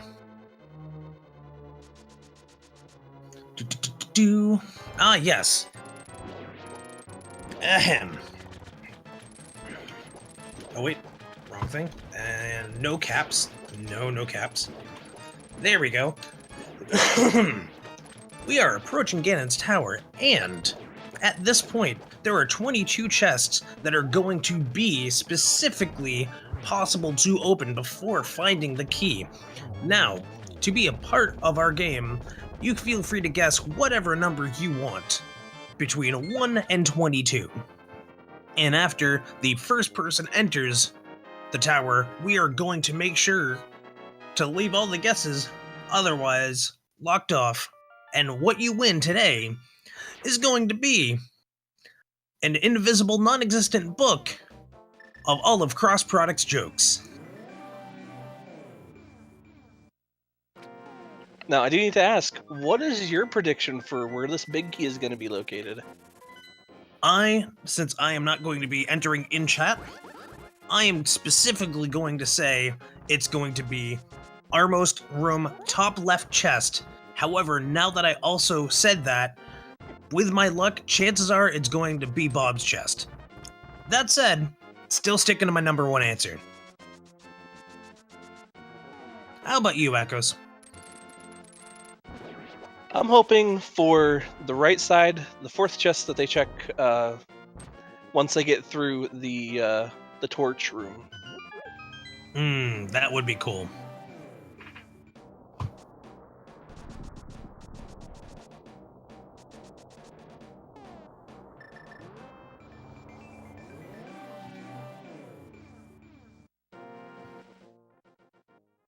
And with that, we have JTB going to be entering very shortly.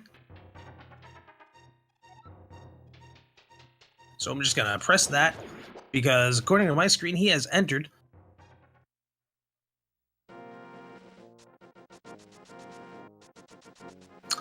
And I just saw that what I just did applies only to Speed Gaming Network, not Randomizer Mania. That is my mistake. Oh well. Either way, feel free to guess. I myself am staying specifically with... And Bob is now dead.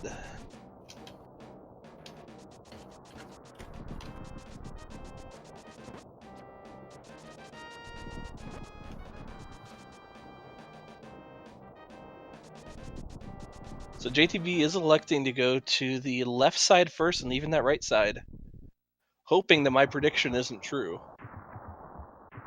Oh, he finds the silver arrows. That's going to make Ganon much easier. That now means left side pays off significantly. Yeah, let's see what Maniacal chooses to do. He's just now entering Ganon's tower now.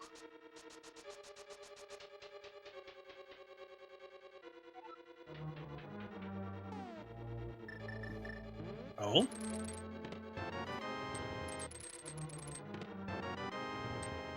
Oh, we are And he seeing is a on the right side gamble. side. Fortunately for him, this is Maniacal versus TaterShaman and JTB versus Serberoth, not a fatal four-way.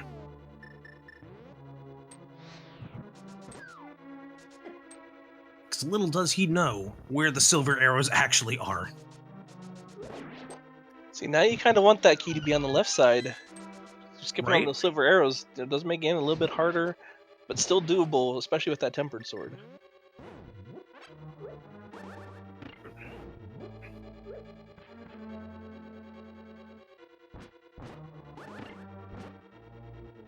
And moment of truth. We got a boomerang. Wait, and We got a JTB piece of did art. find his big key. Oh my goodness, you're right. I didn't even see where he picked it up.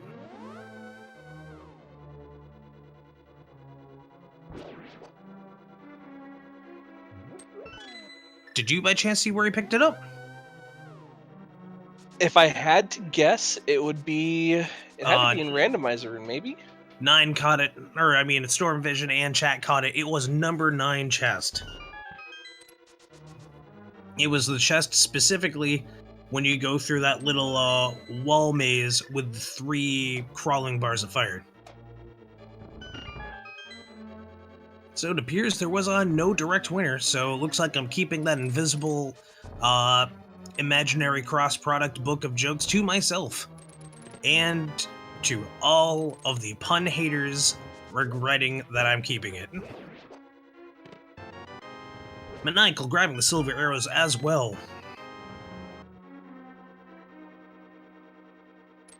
And then JTB opting for the safety fairies here before he heads into that gauntlet.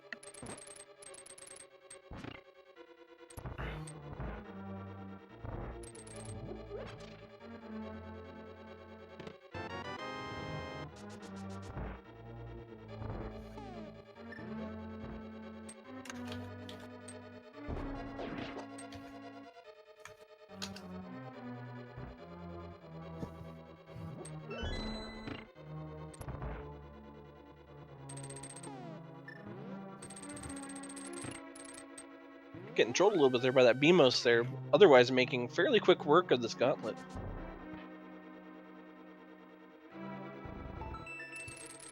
And big key has been found for Maniacal. TaterShaman making decently quick work of Ice Palace so far, making sure to also go for the bomb jump, knowing how little or how precious time is in this case.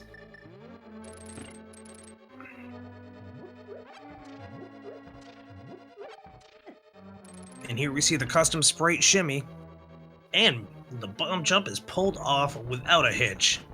Ooh, Serberoth is definitely feeling the frustration.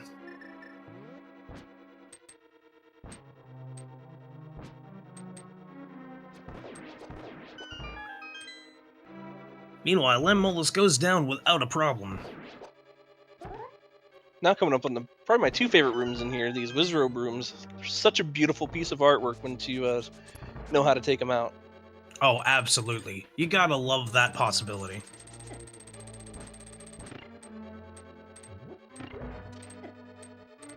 Oh, unfortunately, JTB managing to barely miss the quick kill, but still makes it out quick nonetheless. Dashes through without any damage hiccup. However, he is also dangerously low on magic. He is going to have to use the lamp on this, otherwise risk a one-shot opportunity. And today it shows that he is not feeling like Eminem in 8 Mile.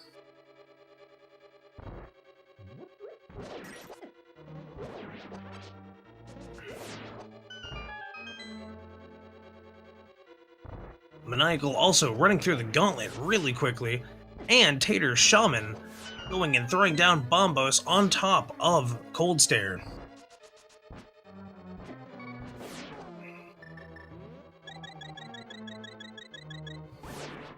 He's just going to skip this room. He doesn't need any keys anymore. He can just go straight down to Moldorm 2.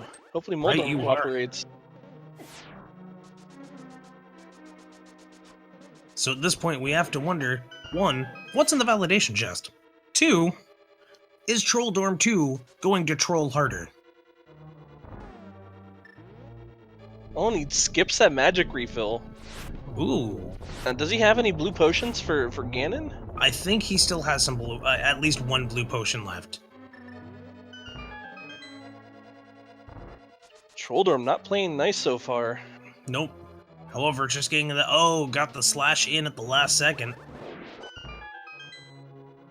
TaterShaman making quick work of Cold Stare, despite having a couple little fumbles in the process. Serberoth And we just have we just have a bomb upgrade here in the validation chest. Oh, validation bomb upgrade does not sound like a fun time.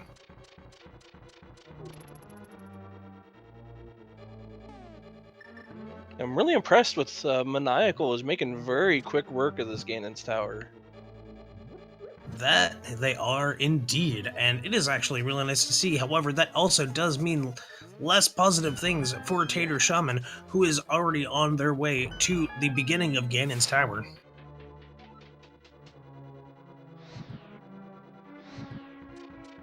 Ooh, and getting blue balls shot right at him. JTB not having as much luck with this RNG. He's had some pretty unlucky locations for where Aghanim has teleported here. Indeed, and it doesn't help that because of the situation, Aghanim is desynced from these two clones.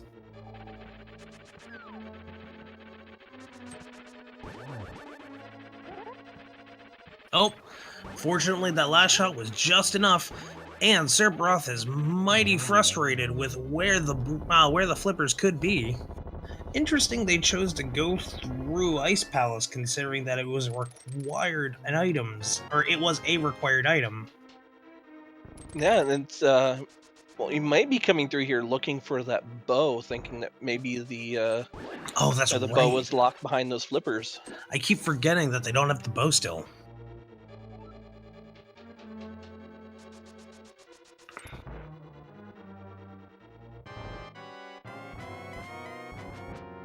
See if Maniacal has any more luck with Aghanim 2 than JTB did.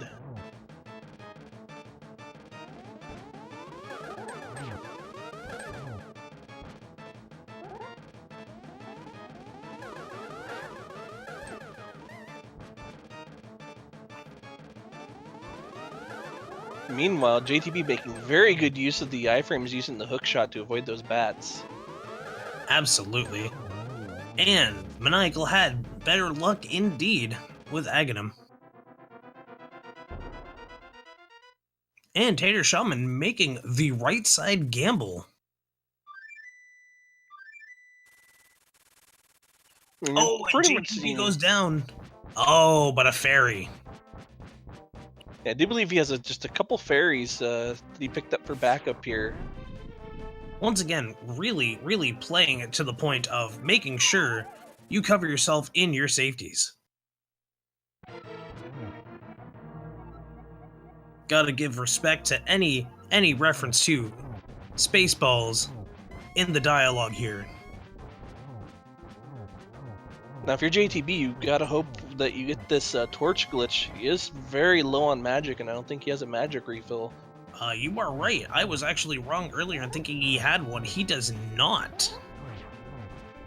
He may have silver arrows, but not... Oh, that was close. He's gonna have to get a couple doubles here. He's gonna have to get doubles, or... Oh, no, that one unfortunately didn't seem like it counted. No, neither did that one. Oh, actually, it does look like he has just enough for one more after this. Very, very fortunately. The trick to a double shot, of course, is similar to how Mothula gets hit. In the event that Ganon is close to an edge, he will not take another hit. However, if you hit Ganon and he is not near the edge that he is bouncing towards, you can hit him for another hit of damage, which is why you can get a triple hit off if you are lucky. And with that, JTB has finished with an official SRL time of 2 hours, 4 minutes, and 14 seconds. Great job to JTB. Absolutely. Why am I not seeing anything in IRC about that, though? Oh. And apparently, I didn't see that, but Maniacal has finished in first place with a official SRL time of 2 hours, 4 minutes, and 49 seconds. The answer is I didn't have the second IRC channel open. Wow. Feel free to ask if JTB wants to join us for a post-race interview, and I'll be doing the same for Maniacal.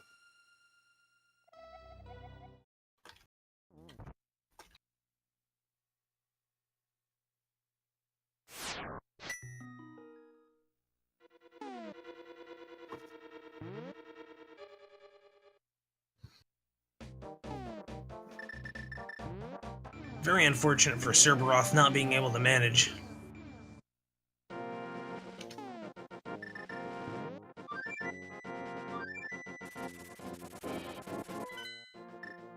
Yeah, now with JTB winning there is a 3-way tie for first place at 3-1 in their group. He is now tied with looks like Suns Out, Guns Out, and Smite.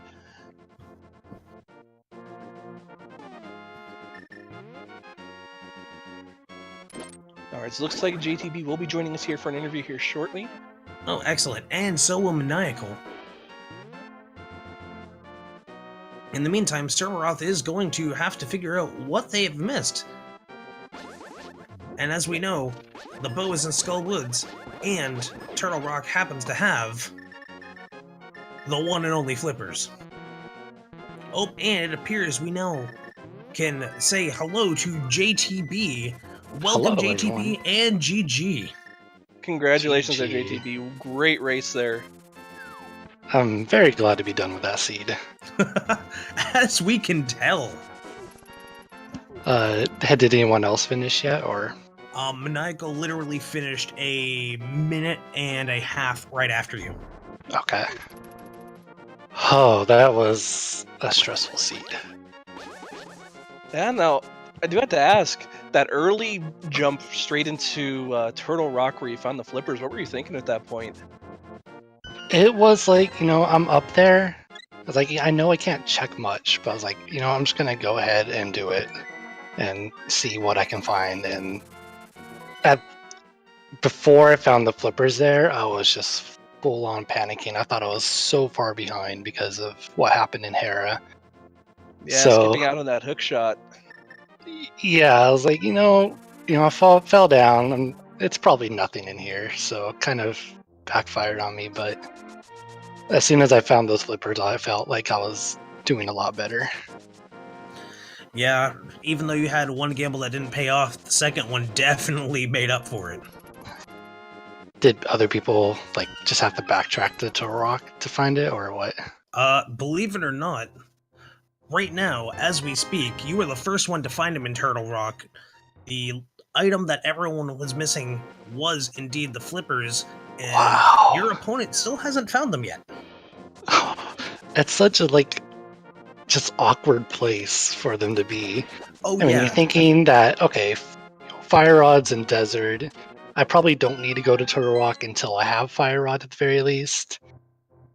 So it was just a straight up, I'm just gonna check it because I'm right here and see what happens. And I don't think I've ever had something like that pay off in any race before. Yeah, understandably so.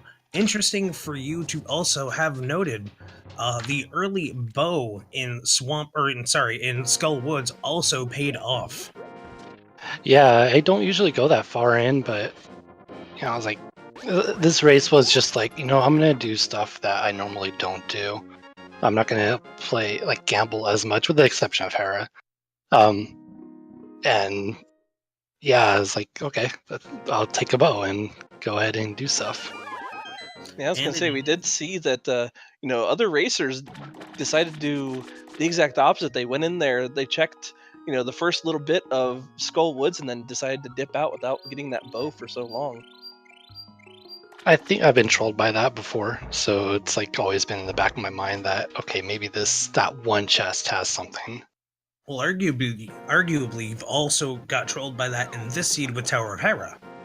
Yeah, true. I won't ever do that again, probably.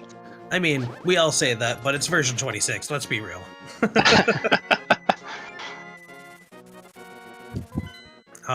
But yes, two things that our favorite confirmation biases have continued to actually explain to us have been its version 26, check Skull Woods and check Pendant Dungeons, and lo and behold, ouch. This seed definitely provided some ridiculous back and forth. Yeah, I like that with like Desert Palace. Like, if it's pendant, I'm gonna go in it no matter what and just grab what I can. Same with Turtle Rock. I think those are the two I see pendant most often, and most often have that required progression item in there. So definitely learned my lesson with previous races, and this one, with the exception of Hera, decided to keep with it. Also, how much relief did you feel when you finally found Boots in Bombo's tablet? Oh, that was the perfect location. I was like, am I gonna have to go to Death Mountain, and am I gonna have to check Bumper Cave? And I didn't have like any dungeons left to check for Boots, so that was just a huge relief to finally find them. Absolutely.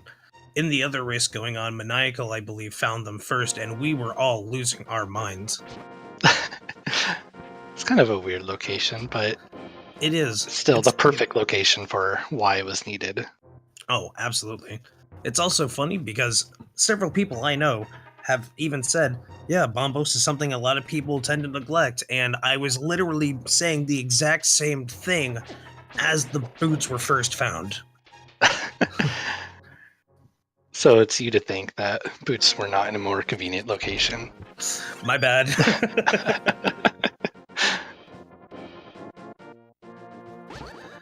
That said, you had overall, despite a very trolly seed, a very smooth otherwise race.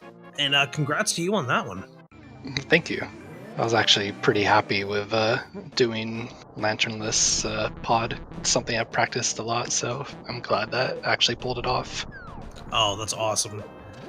Yeah, a lot of things. I've seen a lot of racers in the secondary tournament not really want to do lampless, but some of them that take the challenge and pull it off, it becomes even more ultimately rewarding. Mm-hmm. And in this case, with the mirror, no less. Right. And that kind of actually finding the mirror there made me kind of think, okay, I'm pretty sure I missed something in Ice Rod Cave because I should have Lantern by this point, and it has to be in a location that's accessible right away. So as soon as I figured, okay, I'm seeing all these items that are technically sequence break, like I should just go check it, and then lo and behold, there it is. Yeah. It's really tough. You have to find that proper balance and then not sequence break through them. And sometimes that sequence break is the most backwards thing on the planet. Right. But besides it being kind of a troll seed and just having to check a lot of overworld stuff, I was pretty happy with my execution. I'd have to say you did pretty well with that indeed. Also, Ganon's Tower. First, finding the silvers after going and doing the typical routine of checking right for the first two chests, then going left. That must have been a sigh of relief, even though I imagine you might have had practice with silverless. I knew how to do silverless. Yeah, I could have done it if I ran into it, but and honestly, I didn't even realize this till I actually got to Ganon that I didn't have any way to get my magic back, and I didn't have half magic. So if I had not found silvers there, I would have got to the fight and then realized, oh no, I don't have the magic for this. So that was a blessing that it showed up right when it did. And so yeah, we were a little bit worried there when you did get to Ganon after skipping that magic refill right before Moldorm 2. But that's something I'll have to remember though for the future, because I don't ever want to be in that kind of situation again. It's not always that you're going to see silvers pop up right in Ganon's Tower, so just learning more and more stuff about this game after every race. And coincidentally, speaking of races, we actually also have Maniacal now joining us. And I'd also like to welcome Maniacal as well. GG, congratulations on winning your race as well. Oh, thank you. I didn't feel great about it most of the time, if you couldn't tell. You're not the only one. GG to Tater, who I guess it looks like he just finished up in the SRL. Sorry for any spoilers. Nope, no problem. It's literally coming up on our screen as we speak. And to confirm, Tater has finished in second place with a time of 2 hours, 14 minutes, and 35 seconds. Make sure to put a lot of GGs in chat. This has been an excellent race. And to make sure to say it, all of your racers have busted their butts to give you one great, entertaining time. And it's safe to say they really did do a good job of that. I don't know how much entertainment comes from dying a bunch to blind, but I did it. Oh, blind! I panicked on blind too. Everyone did. To let you all know. I went to Cane Blind, died, and then I went for Cane Blind again, and died again, abandoned it, had miscounted the items in Thieves Town, and went back because I thought Blind had an item. I didn't realize Blind had the map, which is what that was about. I made so many mistakes. The bow was literally the last place available for me in my routing. It was the last location that I was able to get to and check, with the exception of the logic breaks of like fake flippers and Spike Cave. Yeah, overall, the seed trolled everyone in similar ways. For the most part, everyone had problems finding the boots until it was the second to last go mode item. And then, JTB took the gamble, grabbed them first, grabbed the flippers first.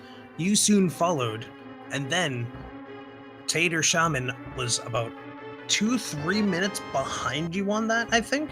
Okay. Yeah, I assumed I was probably the last one to the bow. No, you aren't. Oh, wow. Okay. Out of the 4 of you, Serberoth has yet to find the bow. Oh no. Has he found flippers yet? Yes, just got into Turtle Rock. Oh, But thank because goodness. they missed the chest in Skull Woods, they're going in full clearing Turtle Rock.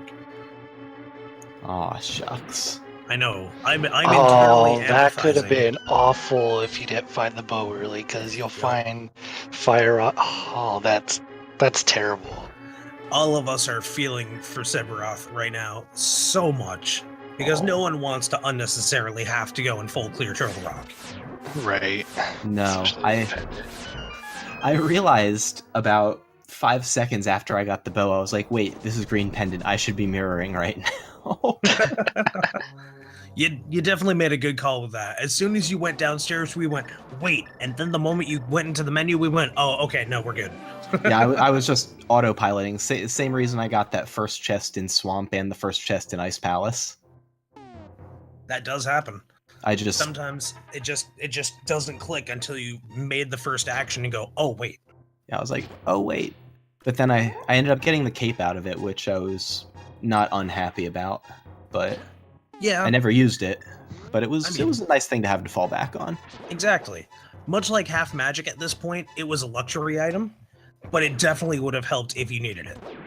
Yeah. Say, since we're all talking about this, since Tater is done, and I'd hate to keep Tater waiting, mind if I also bring him on in? Yeah. Definitely. Bring Tater in. All right, awesome. And on top of that, we'd also like to bring in Tater. Tater, GG. Thank you. Congrats on getting over that seed. Yeah, GG Tater. I don't Yeah, think that was literally the definitely a first fun thing. race to watch there. First thing everyone said is just how awful the seat is. Pretty much. It was pretty gnarly. Yeah.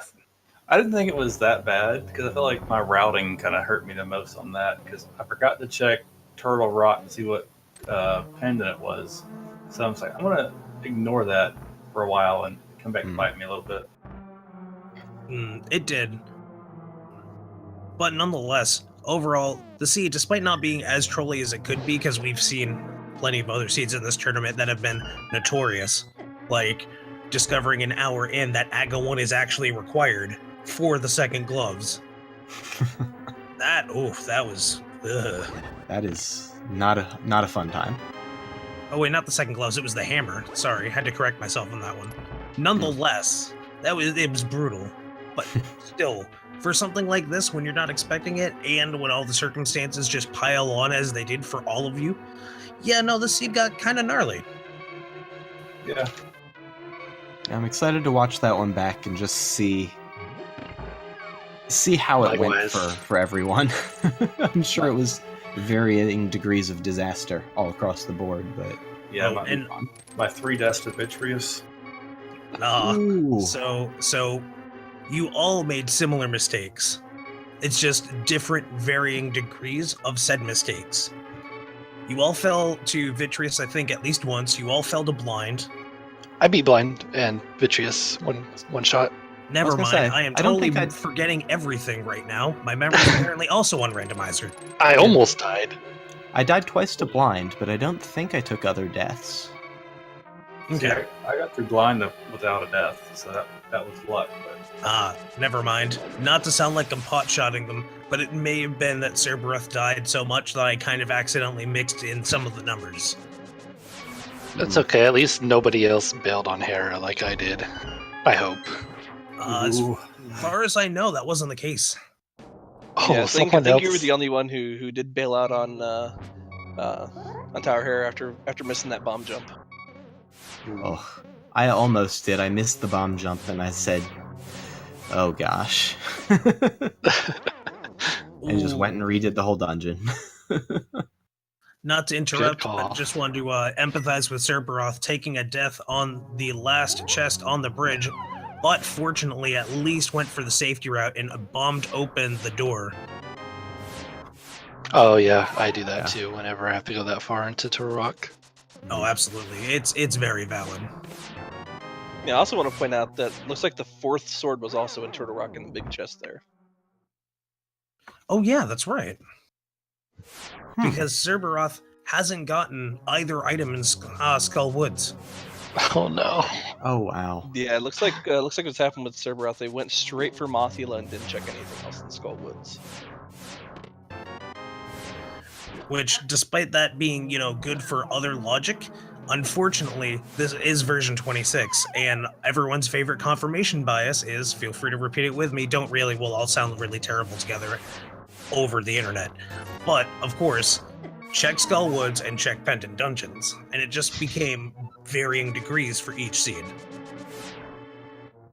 Yeah, this is the first version I've played. So I've kind of from the start of learning this, I've been ingrained with the idea that I need to be going in dungeons. Oh, wow. Well, first, welcome. Thank you. I'm glad to be here. Second, you did pretty darn good. I almost said something that wasn't allowed on a family-friendly channel, so pardon the stutter. But No worries, I do. I know what you said. exactly. But welcome. And congrats. Similarly, I think I did one V18 seed back in July, but then I started actually practicing this, I think, right around a month and a half ago at this point. Nice. So I similarly really only have V26 experience and iteration. Well, regardless, if that's still the case, you're all doing pretty great. Yeah, very impressive for as quickly as you guys have picked this up, being able to compete at this level. It's really, truly impressive. Absolutely. Thank you. And not to attempt to try to compare, I got into this about 2-3 now months ago, and I am still kind of mediocre at best. So, good job. I mean, it's just good to have people playing. I mean, so it's a really fun game. It's a cool variation on the vanilla game. It had so much extra depth that I've really enjoyed. It's been fun to learn. It really does bring a lot of extra life to the game as well. Unfortunately, I actually need to go, so I want to say thank you, Alvi, for the restream, Drake and Rywek for the tracking, and then Glenty and Echoes for the commentary, and GG Tater, thank you again for the race. Oh, it was fun. The GG as well. Oh, thank you. And By all means, thank you. Don't mean to keep you. Have a good one, and we will see you around. all right, take it easy. Thank you again. Hey, you too. Take care. likewise, definitely thank everyone who put in work to this. I know 4 people racing is pretty hard to keep track of, so it's always good to see people taking time out of their day to do this and put in the work. Really appreciate it. Well, by all means, I mean, I think it's all the golden rule if everyone wants to make sure that would happen for themselves as well. So I guess it's just kind of good that we're all on the same page. So we got an interesting situation in my pool in which we have 3 people tied for first place at 3-1. Oh, snap. We're going to have a fatal 3-way. And that should be, I think, sometime next week, but that's going to be a really stressful race. Probably, but nonetheless, you can count on me trying to be there and make time for it. Well, glad to hear that. Yeah, that should be a really fun race to watch. I'm looking forward to that one. All right. With that in there, I don't mean to keep either of you, but in the case you have to run off, do you have any final thoughts? It's been fun. I think I'm out now, so yeah, it happens, but this has been fun. I'll definitely do it again. And thanks for everybody that's contributed. I mean, we couldn't do it without you, so. And by all means, people couldn't climb if it weren't for other people giving it a shot and seeing where everyone ranked. So by all means, thank you for also contributing. All right, I'm going to head out. Thanks, guys. Hey, thank you, and see you around. Yeah, have a great time, guys. I'm going to head out as well. Thank you, guys, and I can't wait to see you in the next race. Hey, no problem. Thank you, and we will see you there. All right, have a good night, everybody. You too.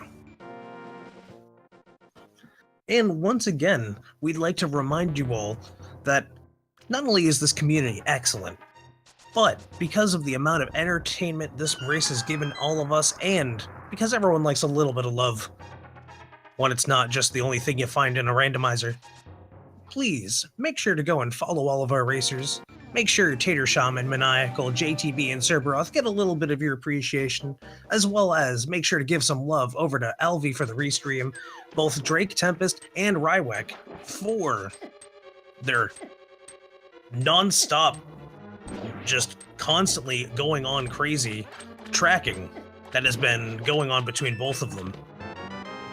And, I mean, by all means, make sure you give some love to one of our newest of the commentator crew, who also did a four-person double 1v1 race as their first first commentating. Like, that is not only pretty excellent, but you also followed along very, very well. Well, I do appreciate your kind words, and also please make sure you give Glentai a follow as well. Thank you. I am not but just a stuttering hype man. Not to detract from myself, obviously, but still, I appreciate it nonetheless. And now that we have all of that... Oh, and I'm sorry, I almost actually forgot to mention. Many of us in the secondary tournament already know this, but in case our YouTube audience, shoutouts to our YouTube audience, wants to get in on the live action of these tournaments, make sure to get in touch with the Link to the Past Randomizer Discord or the Link to the Past Randomizer Tournament Discord, depending on when you see this and what else is going on around that time. And never forget, this could be one of you.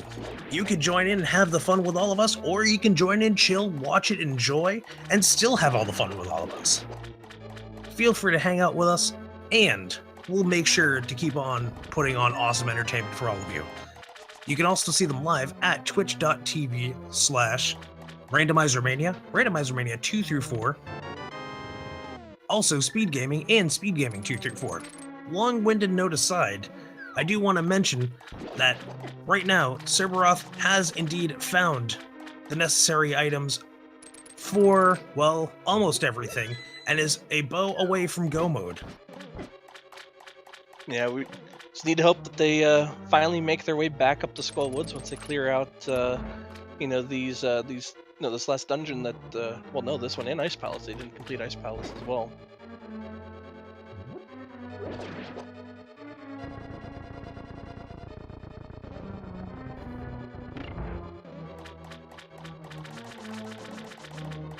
Nonetheless, we're still going to have to wait to see Serberoth pick up the bow.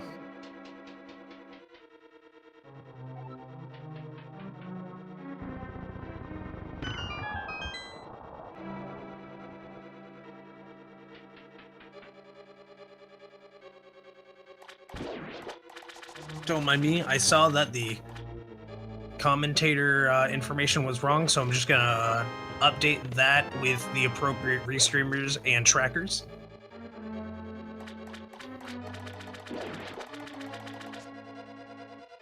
And Echoes, unless I'm horribly mistaken, that is also your Twitch name, correct?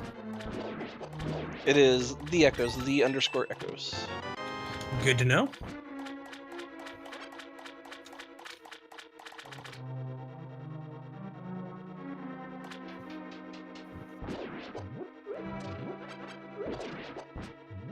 All right, we have at least one of the trackers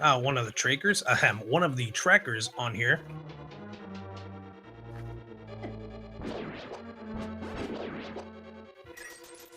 Now, with all of these locations being checked, I'm still kind of curious if Serberoth is going to find half magic somewhere.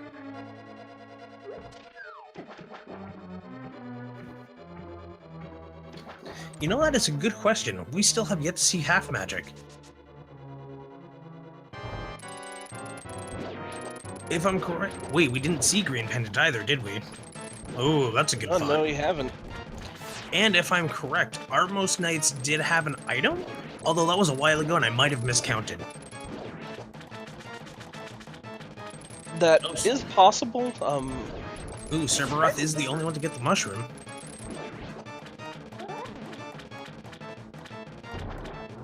I guess we are still on the fetch quest of destiny. Okay, so there is a confirmation that Eastern does not have any more items. Okay, then I did indeed miscount. That's fine. This is why we have trackers. Yes, thank you very much, trackers. Yes, it is entirely appreciated.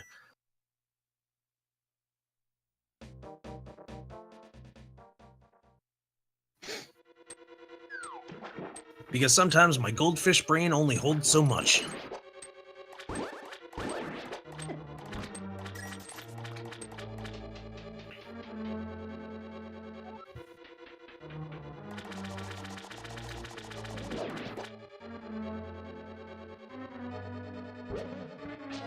And we are seeing round 2 of Serberoth heading on in.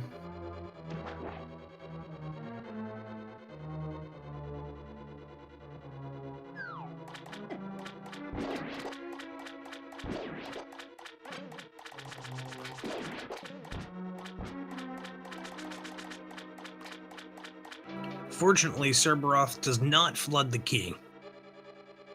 We have seen that mistake countless times in the past. Even experienced streamers and experienced speedrunners have absolutely made that mistake, and it is never a fun realization. Yeah, I think by grabbing that key first and going up to the boss, I don't think there's any way for him to flood that key there. You know, that's a very good point. So, did I ever mention I have a memory of a goldfish? You know, that it happens to all of us.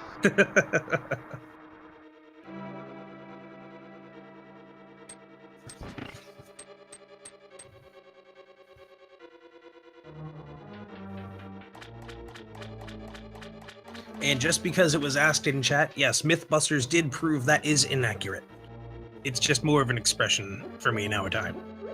Or nowadays.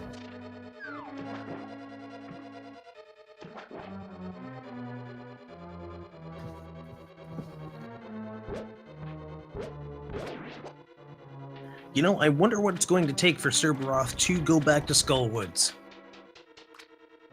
I mean, there's really not very many other places that Serberoth can check. I mean, I don't know, did they ever go back to Spike Cave? I don't think we saw any of our runners go to Spike Cave this time around, except for Serberoth, who went in there and unfortunately took that death.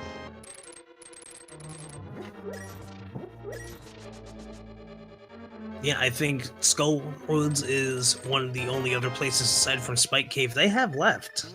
They also have the mushrooms, so they could go and ship that in. Yeah, and they don't have the powder, so they didn't check the Bat Cave either. So still a couple other places they could check. You know, should he find the powder somewhere? Can't quite recall where our runners had found it.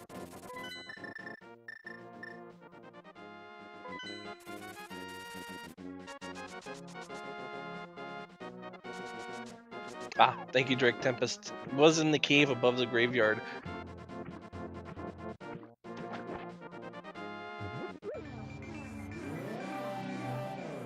And we have a return into Ice Palace. Yeah, I think he's gonna be feeling a bit better about Ice Palace now having that Temper Sword. Really makes a big difference on Cold Stare. Oh, absolutely. To say the least, Master Sword with Cold Stare is not a fun experience.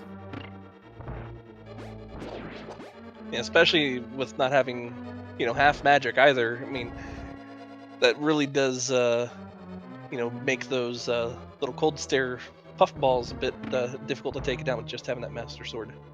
Right you are.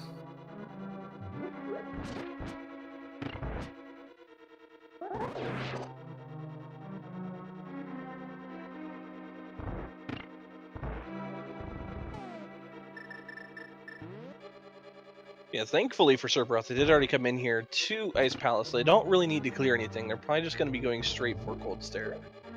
Indeed, while that is very fortunate, that still is a significant amount of time in between then and now, but that does at least take a lot less time than full clearing the rest of the dungeon. They certainly don't like those Stalfos. I think the last time they were in here, the Stalfos did give them a bit of trouble, so I guess those are, that was a bit more of a, you know, thankfully I was able to do it kind of kind of sword swings there. I mean, if that's a victory swing, I definitely can empathize. When you finally get something, it's always rewarding. But then you never know which one it looks like from outside of the screen. Meanwhile, Serberoth going for the bomb jump.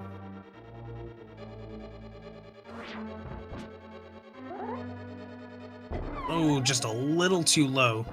To be fair, that sprite is a little hard if you are not used to it to really judge, because you have to go squarely on the shadow. Never mind, fortunately Serberoth takes care of it in stride.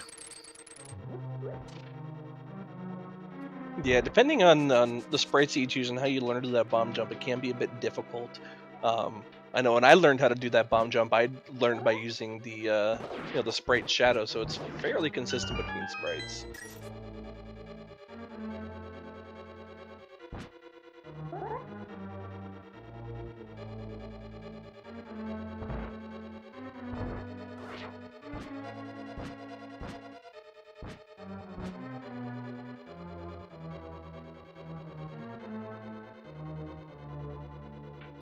Oh, Zelda ice physics.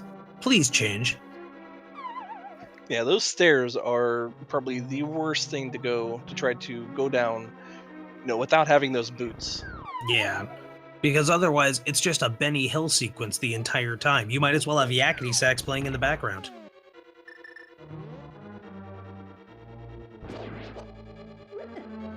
Ooh, and we are seeing... Wait. They may be coming up here to drop. Well, no, because yeah, the blue pegs are down, so they may be going to get a fairy. I keep forgetting that you can actually do that from this position, because it took me the longest time. In fact, it took me this tournament to realize that anytime you can drop into those, you can go to a room with fairies in it. Yeah, it's definitely good knowledge to have. That was actually my my strategy for the first time I ever played Link to the Past. Was every time there was a pot that I could drop down into, I tried to find a way to go do it because I was really bad at the game. You know, that's so... Oh, you learn new things all the time in this game, and every time it is so fascinating.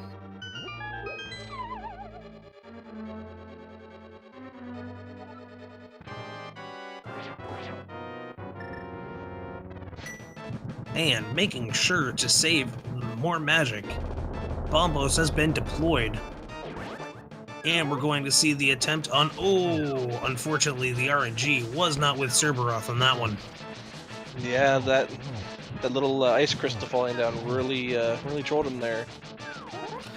Right you are. And it always seems to me like it's not as much RNG. Granted, we've done research. I know it's RNG, but it always seems, in my case, to be stacked against me.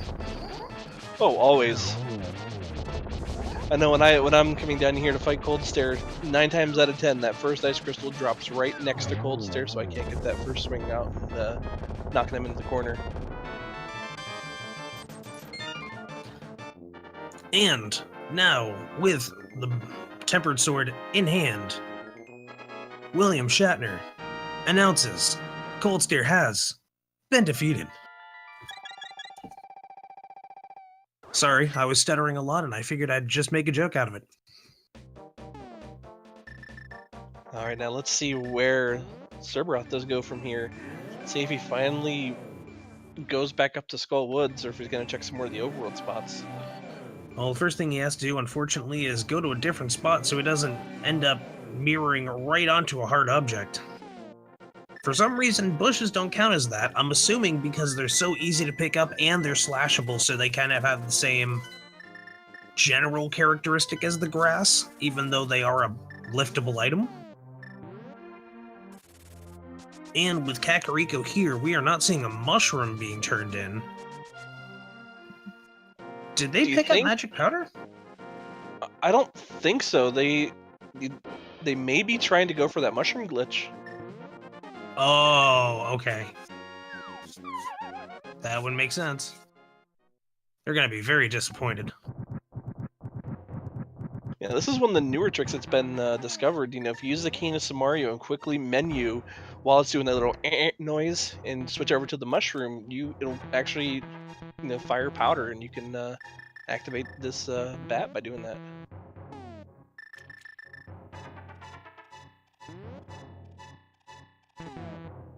Looks like they got the menu that time. There we go. Bam.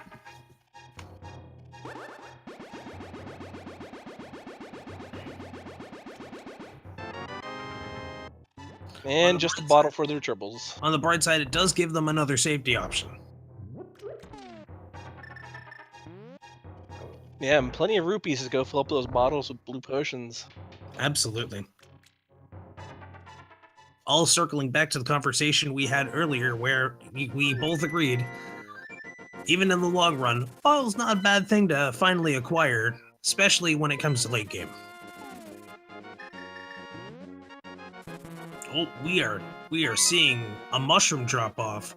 Fetch quest, let's go. I'm hoping for double magic. Yeah, half magic would be really nice right now. It's actually going to be a big 20, calling it now.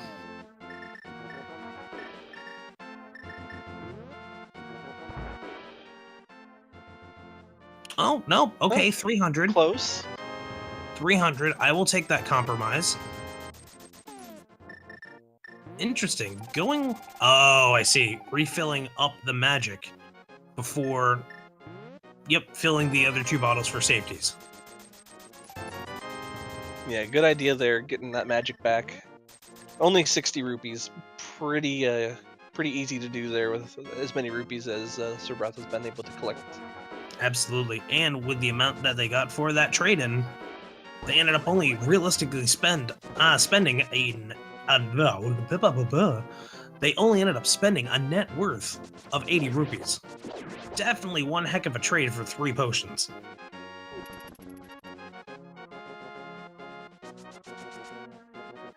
I think Serberoth is now going to turn in that green pendant. Why, you are right. Let's see what that's going to be. Maybe that'll be half magic? That'd be cool. Oh. No, just a little piece of love. Ooh. Yeah, and then at this point, I think I'm going to call half magic in Spike Cave. There's really no other places that it could possibly be. Oh. It's happening. It's happening. I think he's going to Skull Woods. This looks like a Skull Woods play.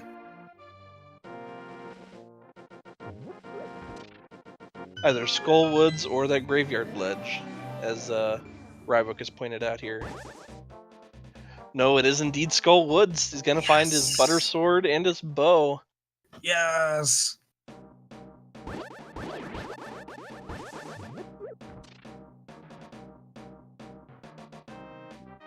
I really want to have a post-race interview with Serberoth. I just hope they're not going to be so salty that they can't mention anything on stream.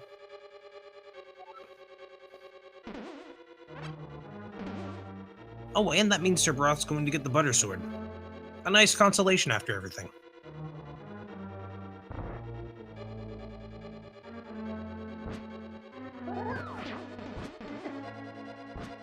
Wait, was that the chest they just passed that had the sword in it, or was that a different chest? Oh my god, I hope not. I can't remember. Yeah, it's been so long since our runners have been in here, I can't quite remember.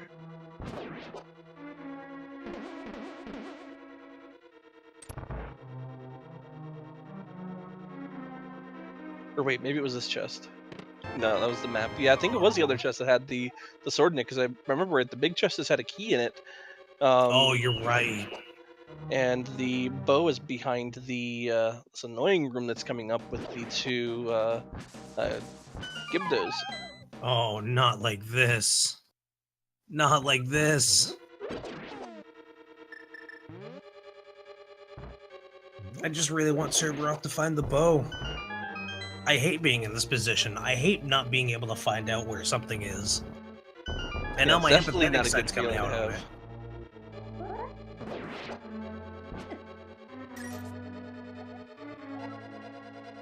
Ooh, big Oh, key they haven't missing found the confirmed. big key either. Oh, they are really missing dungeons or chests. Oh no. Yeah, I know they skipped that first chest. Oh Really, no, all no. he has to do is just go into the next area, and he'll have that. Oh. Oh. Wait. Yeah, I think this one was the big key. Oh, do they go down? Do they circle down? Oh, and he's missing the butter sword. Oh no. He's gonna go for the bomb jump here. Looks like he has a pretty good setup there. Looks like that's just about right. Yeah. No.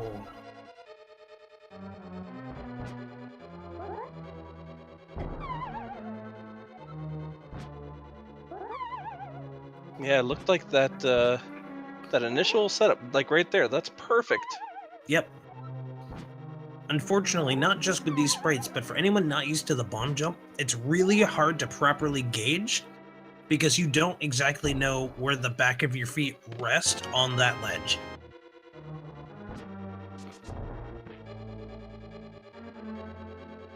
All right, looks like they're going down. They're gonna get their butter sword. Yes!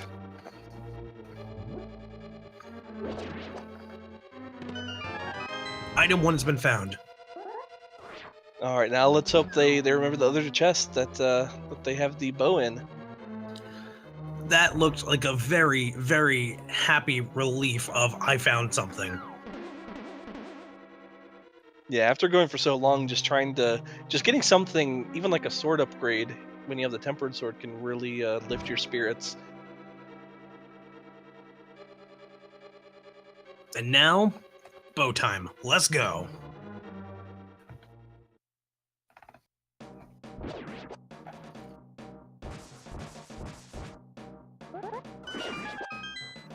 All right, he is going over towards the bow. Looks like he's going to be able to pick up his bow, and we'll see if the frustration sinks in here.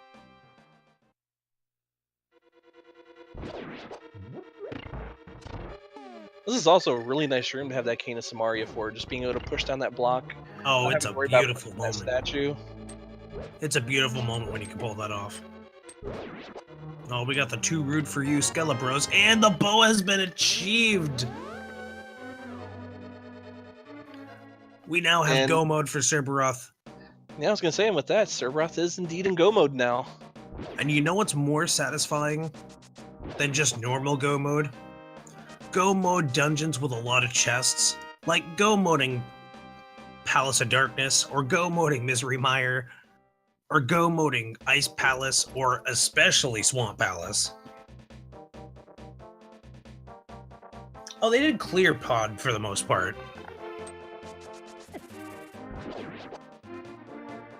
I keep forgetting that. And Serberoth checking the bumper cave ledge there. Just seeing the Serberoth 300 also rupees. looking for those silver arrows at this point, most likely. To which I don't blame them.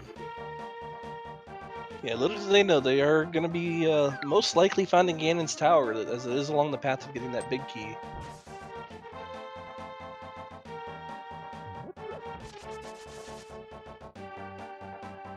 And going to find the powder here.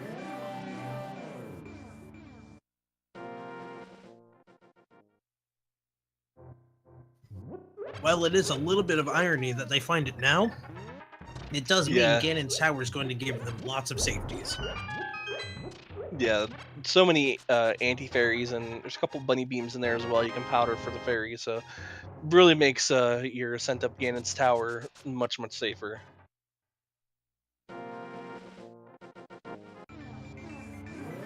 And we do have to once again give props to Serberoth for sticking this out and completing this this race. Absolutely. Even Chad is all in agreement. Most people would have considered this a forfeit seed at this point by not finding that bow for so long. And here we are, not giving up. And because they won't give up, neither will I. Nah, I'm right there with you.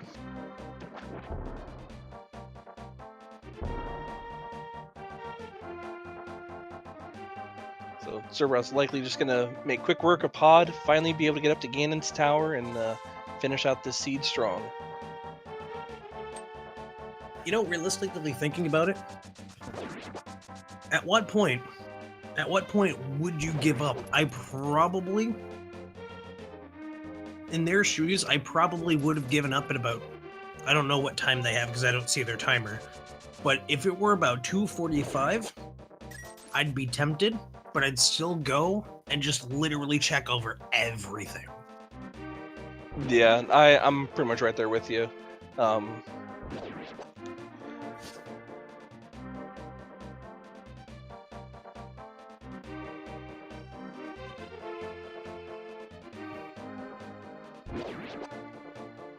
And as LV mentions, we're all used to not giving up.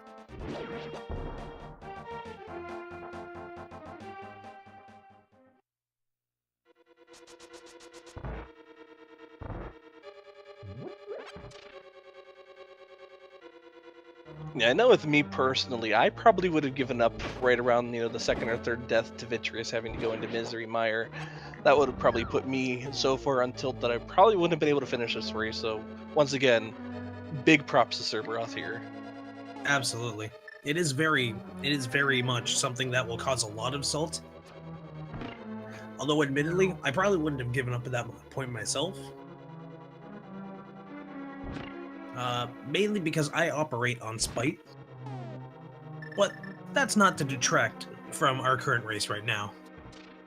Fortunately, Serberoth has been making their way through Palace of Darkness, and since they already cleared a majority of it, it is going to be super quickly taken down.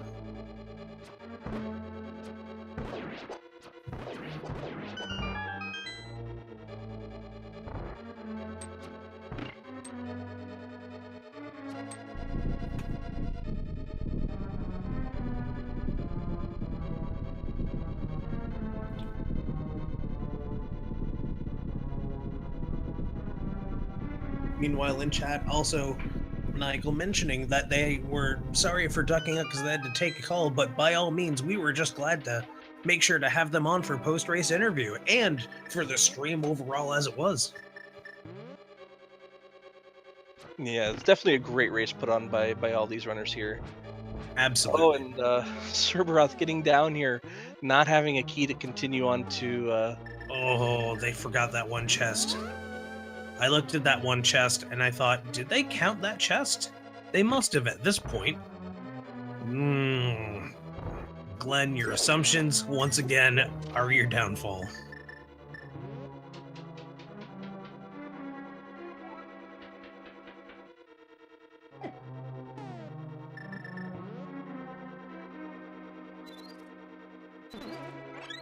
Smartly going for that safety route.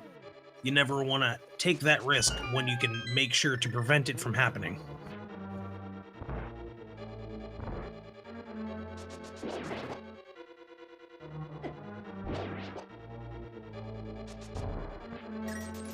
not getting enough distance on the dash, preventing from opening. Fortunately, getting it the second time around.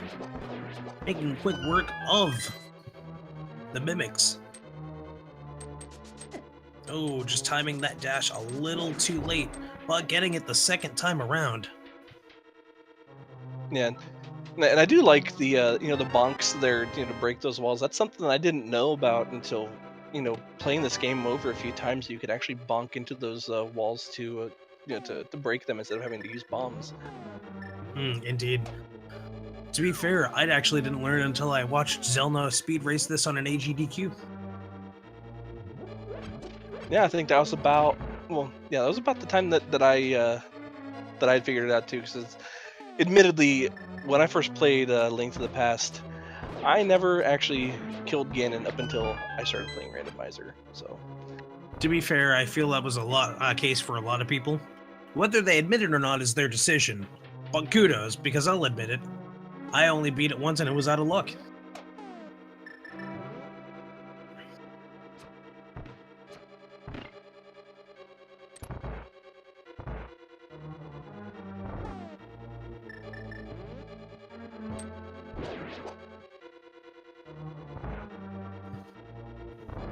Meanwhile, the turtle room now with the butter sword also going to be made very quick work.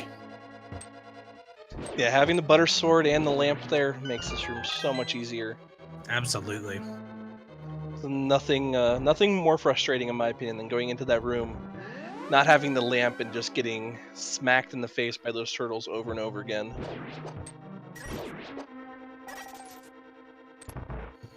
I think of all the dark rooms, that is probably my most frustrated dark room, aside from the existence of Misery Mire, but that's just my own personal bias against it. Fortunately, at this point, Serberoth is going and making very quick work of the King Helmasaur's mask. Yeah, and we'll see if Serberoth elects to just take a couple slashes with that butter sword, or if he switches over to arrows. And it looks like he does opt for the butter sword. Very quick way to take down Helmasaur with that butter sword. Absolutely. And since Helmasaur tends to have a very erratic movement pattern, it's very hard to really nail an arrow unless they're just coming directly at you and you're properly aligned, because the hitbox for that gem with those arrows combined is very narrow. Fortunately, though, it's something we don't have to worry about, and that means Serberoth is finally on their way to Ganon's tower. After these messages from our sponsors? Yeah, I'm wondering why Serberoth is coming back in here. I mean, there's really nothing else that they need. Maybe trying to find that half magic? Maybe, or silvers. Or You're still silvers, trying to yes. find silvers. So I guess you could say this this race was brought to you by Airhead's mystery flavor? Or depending I can on how accept much that. or depending on how much you don't like this seed, Airhead's misery flavor. Very fitting for this game. Ooh, the bee has been released into the wild. We're probably going to go back and just make sure they're fully stocked up on potions.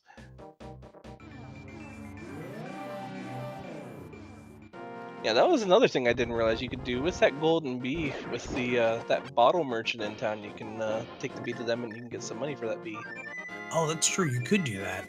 I think my favorite thing about the bee mechanic is you could actually re-catch them so they don't end up running off. And I think that in itself, when you have a gold bee and you catch it, is just super convenient. Although I have to admit, my favorite golden bee strat, golden bee against Mothula. Yeah, we did see a runner in the main tournament the other day use 3 bees against Mothula. Oh my god! Oh, that meme is so good! Yeah, that was something to see. It was great. I'm sorry to have coughed like that and probably ripped headphones, but like, oh my god. That is too good.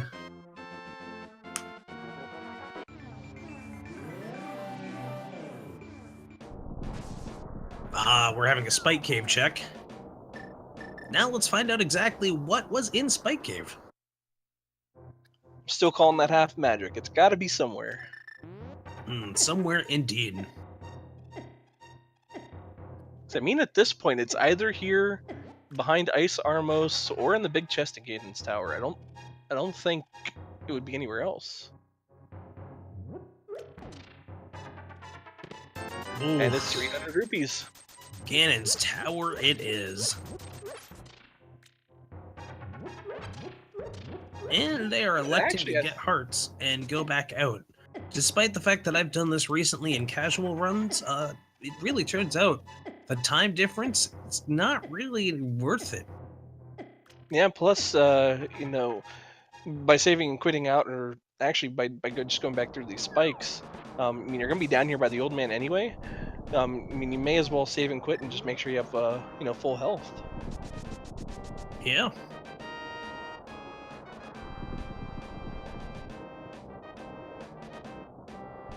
With the Chad amount also of- making a point here. Nobody did find red mail this seed either. That's true. Now that's something you really don't see all that often. Typically, from what I've seen for these seeds, they're typically pretty generous with your mail upgrades.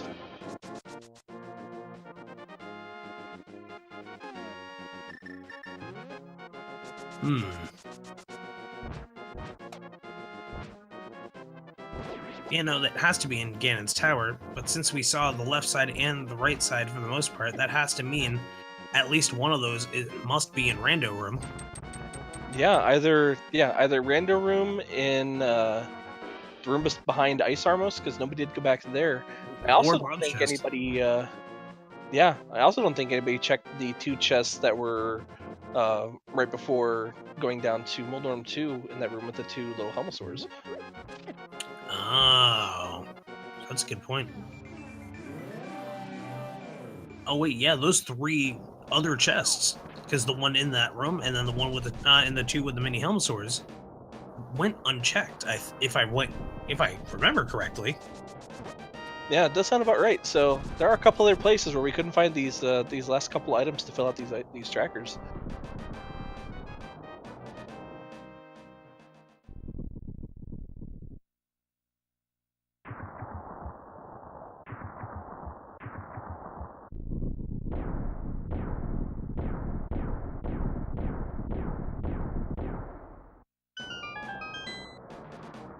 I'd say we could play the guessing game, but I mean, we already technically did that. Oh, here we have an early mirror, which means we're going to be seeing a left side gamble soon after checking these first 2 chests. Which means Serberoth is going to be very relieved to find silver arrows. Yeah, silver arrows with that butter sword is going to make Ganon very, very easy. It's going to take just 6 slashes for the first 2 phases.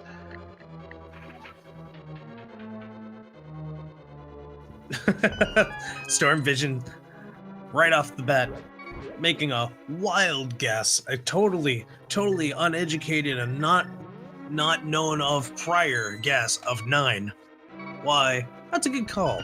I think I'm gonna guess 9 myself. 9 really does sound like a good option. I think I'm going to go with 9 as well.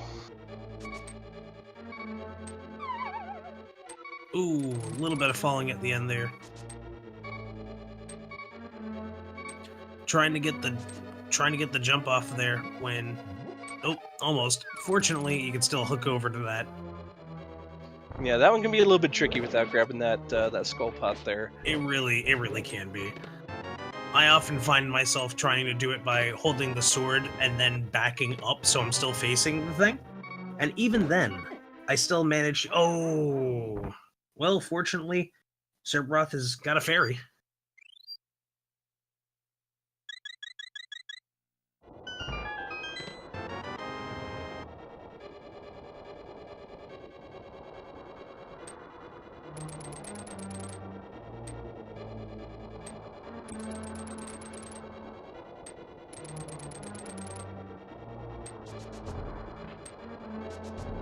Oh, there nice. we go. He does get the bonk over on that one. In their defense, I tend to have my own difficulties with those bonks as well. I only just learned how to do that kind of bonk. It's all in the timing of the direction you press, because I used to think it was later, but apparently you do it sooner. Yeah, those bonks are fun to learn. Definitely. And it's really rewarding when you pull it off, too. Ooh, going for the classic technique of using the hook shot to activate and the invincibility frames to not get stopped from the spikes. And lo and behold, bam, master key found, and we are seeing a continuation. Are we going for red mail? Maybe going for red mail. You know, they may just be thinking, the racers are done, and may as well just go ahead and clear out Ganon's tower. Maybe. To be fair, I mean, after they get red mail, they really don't have anything else that they would need. Ooh, another big 20. Oh, fire shield. And a heart piece. No, looks like they just wanted to check the rando room just in case. Yeah, and that's not a bad idea. There's still items that they're looking for, like half magic, which makes Ganon even much easier with having that cape. Oh, so. Definitely. To be fair, rando room in the beginning of version 26 and in the beginning of this tournament really did have a lot of bias in the rando room. Whether they did an update on that, like a low-key update just to make it a little easier and a little less predictable, or whether that just happened to be circumstantial, we don't know. But at the same time, I'm glad to see that it's not always the case anymore. Yeah, that is good to see. I know when I first started playing around with version 26, I found the big key in that room more often than not. Yeah, I definitely remember that. Ooh, they are playing a dangerous game. Oh, and they made it through. Let's see if they use one of their blue potions here. You'd hate to take a death, especially with these spikes here. Oh god. Oh god, please. Oh, no, please. Oh. Serberoth, you're giving us heart attacks here. Oh god. Oh no! I know you want to utilize it for the best moments, but oh. And I only say that because I do the same exact thing. And I've had to teach myself the hard way to stop pretending I don't need it when I'm just not able to beat a certain part without a safety. Well, thankfully for Serberoth, they did get several arrow upgrades. They have plenty of arrows, so they can take as many tries at this as they need to get through here. That is true.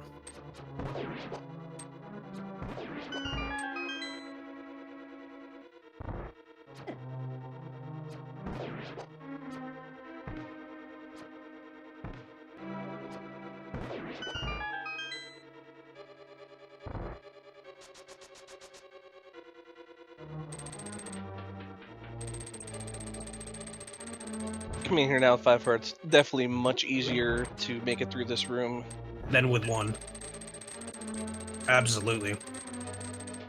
It also means that the clench isn't so real that you could actually turn a diamond from a lump of coal. Serberoth's gotta be thinking right now, man, why couldn't I have gone through that room without taking damage the first time?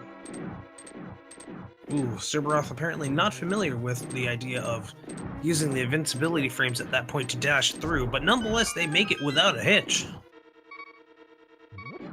Yeah, something that I see some runners do is just take a dive right off that edge to begin with, and then just dash right through all those cannonballs.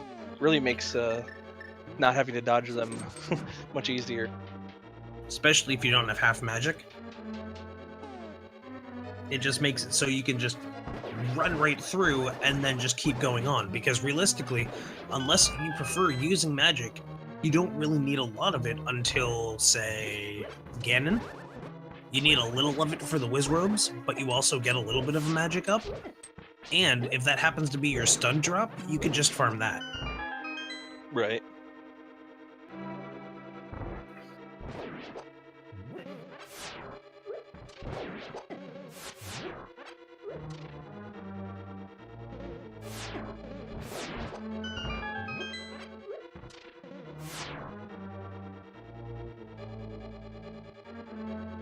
And we are now entering the best rooms in the game. And by best, I mean best rooms to want to scream. Yeah, this next room at these ice physics can definitely be frustrating. Oh, absolutely. There's no question in my mind that there has been many people to get super frustrated and mighty salty over that circumstance. Yeah, regardless, Serberoth does actually make very quick work of that room. Absolutely. Kudos to them. Ooh, missing the 2 cycle on that one. Hopefully landing number 3. Oh, the short hop. Oh, that is rude, Landmolus. Oh, you gotta hate when Landmolus does that. 2 short hops in a row. Oh, that is oof. Oh, And nice. he gets it right there, right at the last moment. Crowns him on that short hop there. That is really good.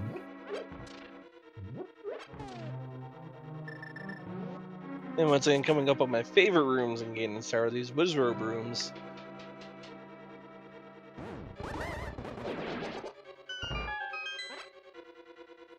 Yeah, my first time actually watching a speedrun of this game, seeing those cane strats used was really something amazing that would never have thought of tried to do to clear out these rooms.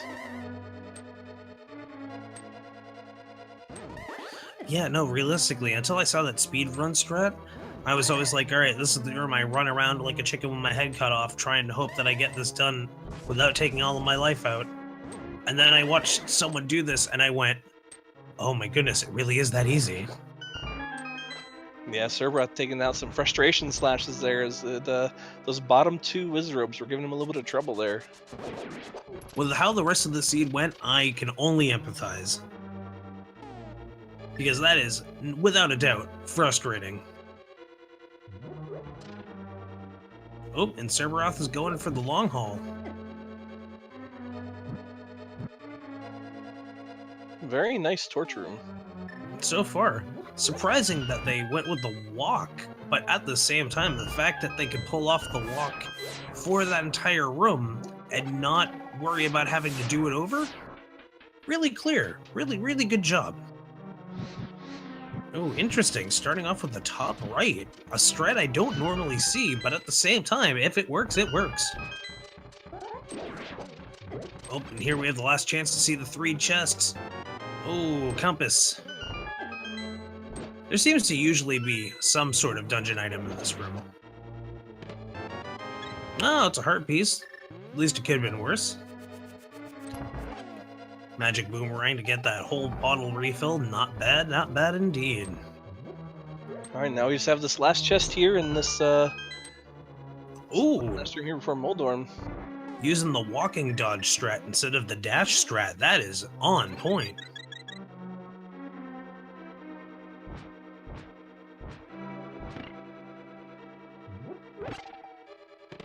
And it is and the the red red mail mail. was in that chest. Oh, wow. That's got to be a rewarding feeling at this point.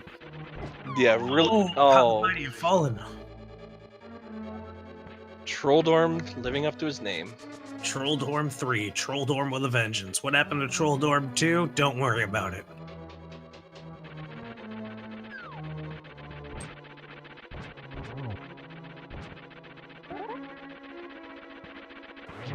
Second time went much better.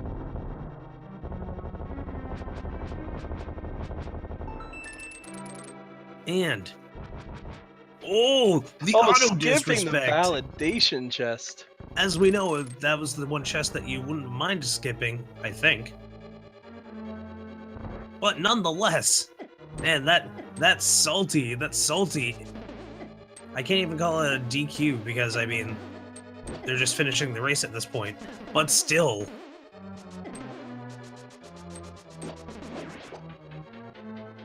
That Dairy Queening on the chest was real.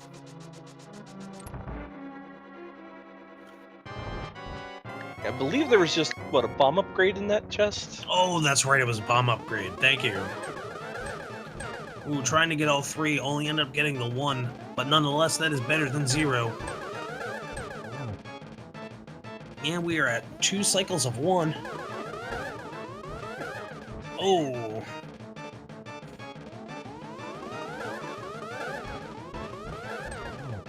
And we got three. 3 out of 4 ain't bad. It looks like Aghanim's getting just a little bit out of sync, like what happened with JTB here. Oh, absolutely. By a little out of sync, it's more like it's a parody band of InSync.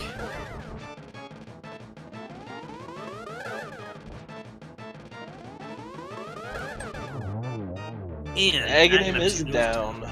Very nice. Oh, there we go. There's the Hyper Slash. There's all that frustration coming out. Get it out while you can, because you got one more round to go, and you don't want it to cloud your judgment or gameplay. Yeah, thankfully for Serberoth, they are coming in here with full magic. They do have those blue potions that they picked up, so I would expect to see, you know, the cape strats here coming from them just as a safety. Yeah, and I expect them to actually bonk the tree down here on the left for the fairy. Yep. A solid idea, especially when you don't want to risk it. Because let's face it, no one likes getting right to the end only to be denied by accidentally. Oh no! Oh no! Bad fairy. RNG. Why have you forsaken Serberoth? Well, on the bright side, now that they've re-mirrored over, they can actually just go back to bunking the tree.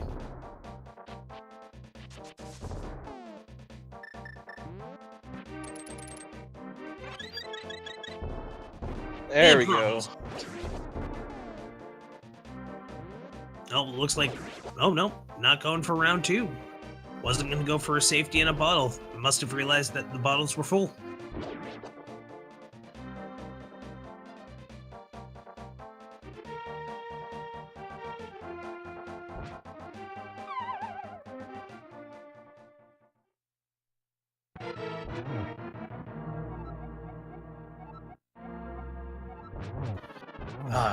You can't go wrong with a good Spaceballs quote. Definitely not.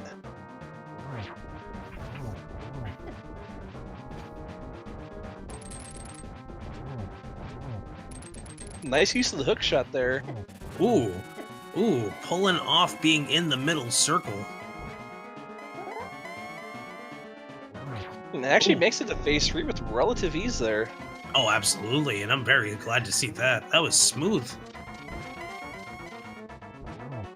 Yeah, when you're inside that circle of bats, it can get pretty tricky in there.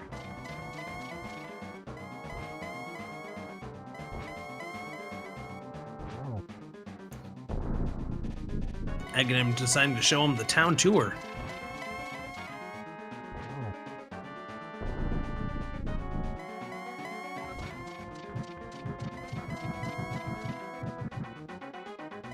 It does get that torch glitch, so this last part should be pretty straightforward. I wonder if they realize they don't have to do full circle strats.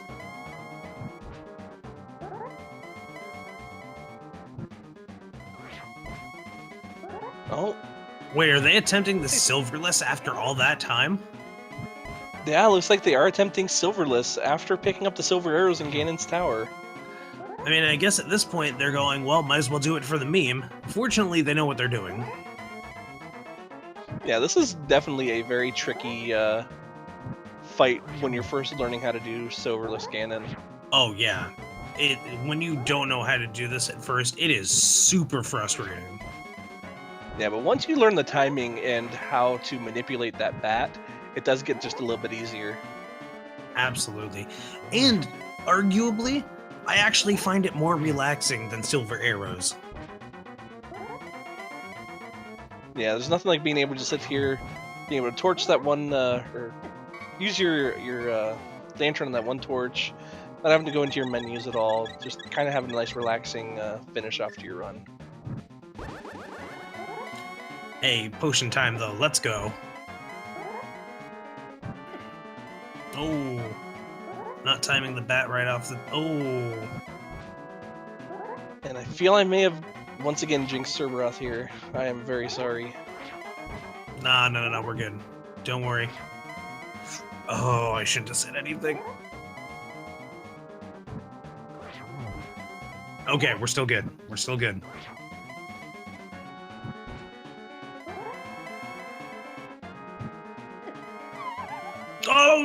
Oh no! Oh. Oh, Serberoth. Now, he was probably pretty close to being able to finish off that fight. I don't think he Yeah. had very many more spins to go. No, if I was counting correctly, he needed about, what, 3? 4 maybe at most? Yeah, I think he needed 3 more.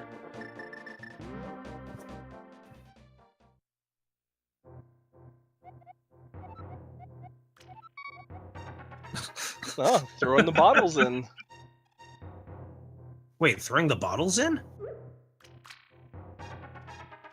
I believe it gives you a random potion or a random item. Oh my god, that's right.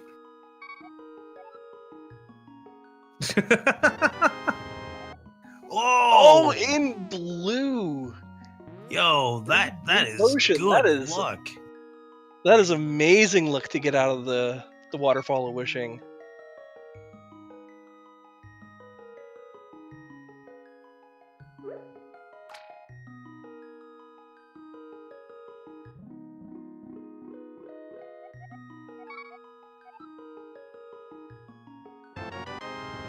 What? And another blue potion. I don't even have words for that. That is such... I mean, does anyone even know the probability of that happening? Do you always get blue? No, I don't think you always get blue. I do believe it is randomized.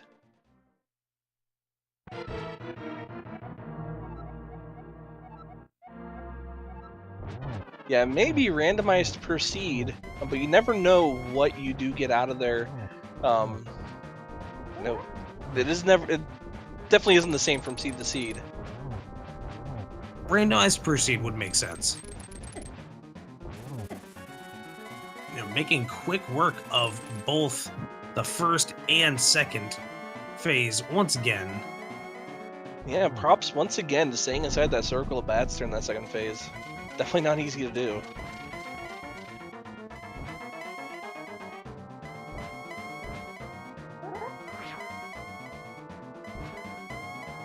What is this city tour?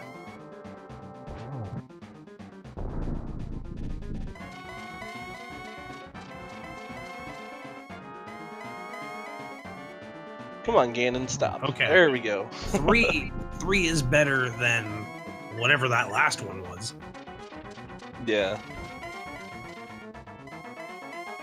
And the teleports continue. Oh, another 3 for... Yeah, I think Serberoth was expecting more teleports based on that first phase there. Oh no! Oh no, another fall! Fortunately, this time it's not as bad. They can go back, they can get a fairy, they can start over, they have all the potions they need. It's merely only frustrating for them. Because when it comes to falls, most of the time, you really don't have any other factors to blame except for yourself. Which is always hard to admit to yourself, but, you know, what are you gonna do?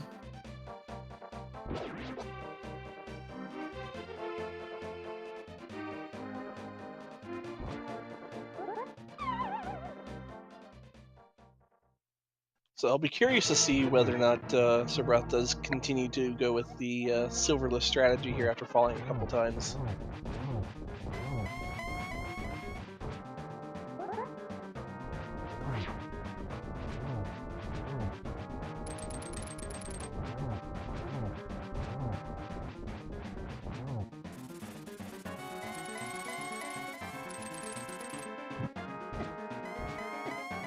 Oh, getting hit by 2 fire bats, or 3 fire bat shots. Thankfully, Serberoth did pick up that red mail, otherwise that probably would have come close to killing him. Yep, definitely. Would have added in at least, what, another 3 hearts of damage? I believe so, yes.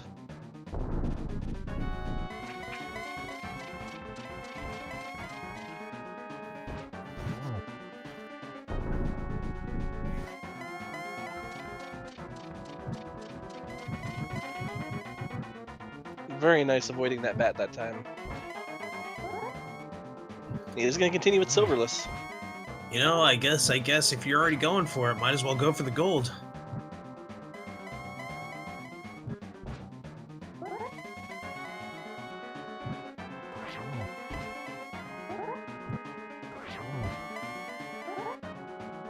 Very nice job avoiding those bats.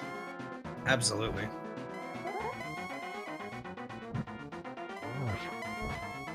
Ooh, that was close. Yeah, that knockback using those swings can be pretty troubling fighting Ganon. Yeah, it's really a double-edged sword. If you are too close to a ledge in the wrong direction, you are going down. And no one likes that.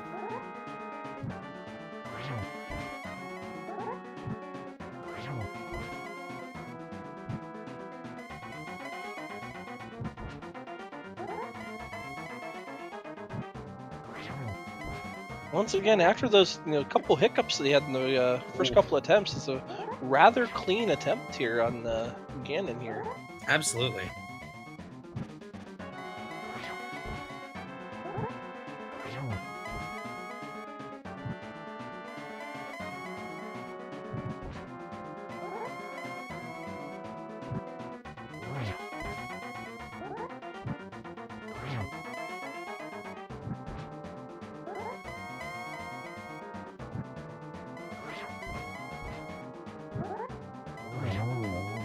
And there that we does go. it.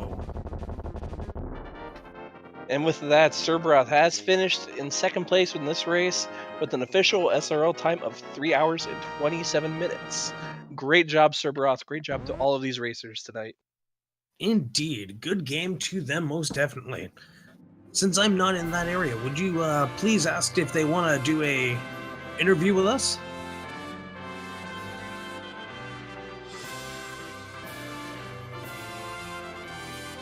Also, Alvi coming in with that smoothness of the soundtrack being orchestrated.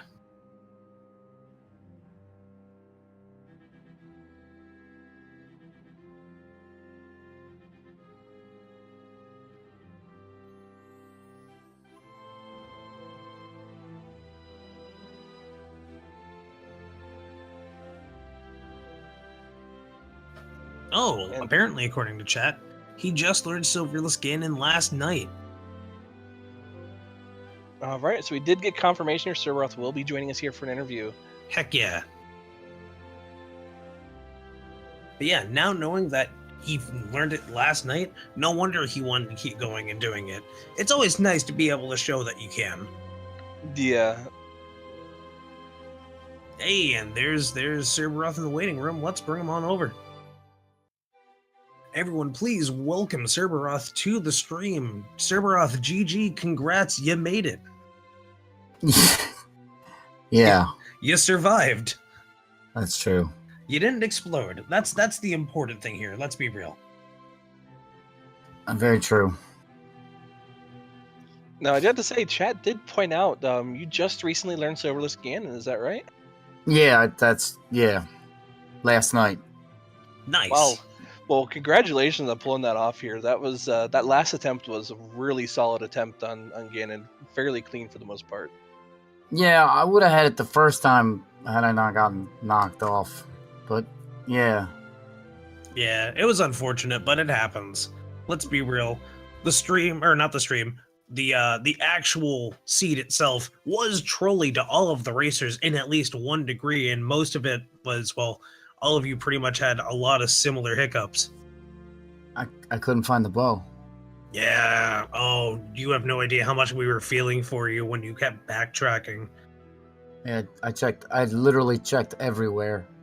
My tracker is like all gray squares. There's nowhere left to check. There's one chest in Eastern Palace, I think, is the only Yeah. thing. That one chest is Okay. our most nights, and I think they had a Yeah. dungeon item from what I remember. Yeah, that was the only thing. And I was like, I'm not killing Armless Knights because that's it. I have everything else in the game except for Quake. Yep, which was like on the right side of GT. Yeah. Well, I got the big key, and for a second I didn't actually realize I had the big key, and I went in the randomizer room, and then I realized, wait a minute, I did pick up the big key, and so I just mirrored out, and I was like, I'm done. You know, it's funny. We thought you were going around looking for more for silver arrows or something else like half magic. But it makes sense now because, let's be real, at that point, one can only take so much ridiculousness until their mind's at least a little frazzled. Actually, I was mad I found silvers. Go figure, right? Yeah, I mean, it was right there before the big key, so, the first room before the chest, so, but whatever. Yeah, could always be infinitely worse. Yeah, the death to Colstair actually was infuriating. Oh, he was yeah. dead, and Yep. I got hit, and that was it. No, I can empathize. That's happened to me a few times in the past, and if I did not have my mic muted, I probably would have gotten banned from Twitch. Yeah, we were definitely feeling for you there against Vitreous. Yeah, Vitreous. So I just wasn't spamming the sword, and when I realized what I was doing wrong, because I didn't have anything really to kill Vitreous with. Yeah. So I just needed to spam my sword. So I just put my controller down that last time and was just spamming the button. And it's always a tough thing to pull off, especially when you never know exactly if it's going to be the right amount of time combined with the amount of time it takes them to get to you, etc., etc. So Yeah. if you happen to be that one little fragment of a percentage off, it's just bad news, and it's rough. Yeah, that's what happened to me the first few times. Like, I just wasn't, like, you gotta, when you do it that way, you just gotta be fast. Like, if I had gone somewhere else, and maybe if I had gone into Turtle Rock or whatever, I would have gotten the flippers. I could have gone into Swamp Palace, and then I wouldn't have gone to Mire at that time, because Swamp Palace was Cape, and then then I would have gone into Mire with Cape, and that would have been a lot easier. True. Although, to be fair, even though everything happened the way it did, everyone had the exact same concept about where the heck flippers are and where the heck the boots are. And Yeah. It turned out everyone, like JTB, pulled a couple of really, really good gambles. Like, you'll go back and watch the video, and you'll see those gambles that he pulled off, and literally luck of the draw. Because at first he missed Tower of Hera, went back eventually, kicked himself over it, decided, you know what, YOLO, goes immediately into Turtle Rock when he has everything necessary, picks up the flippers, and everyone's going, what? Really? Yeah. There? Yes. Did he go into Ice Palace to get the Ice Rod too?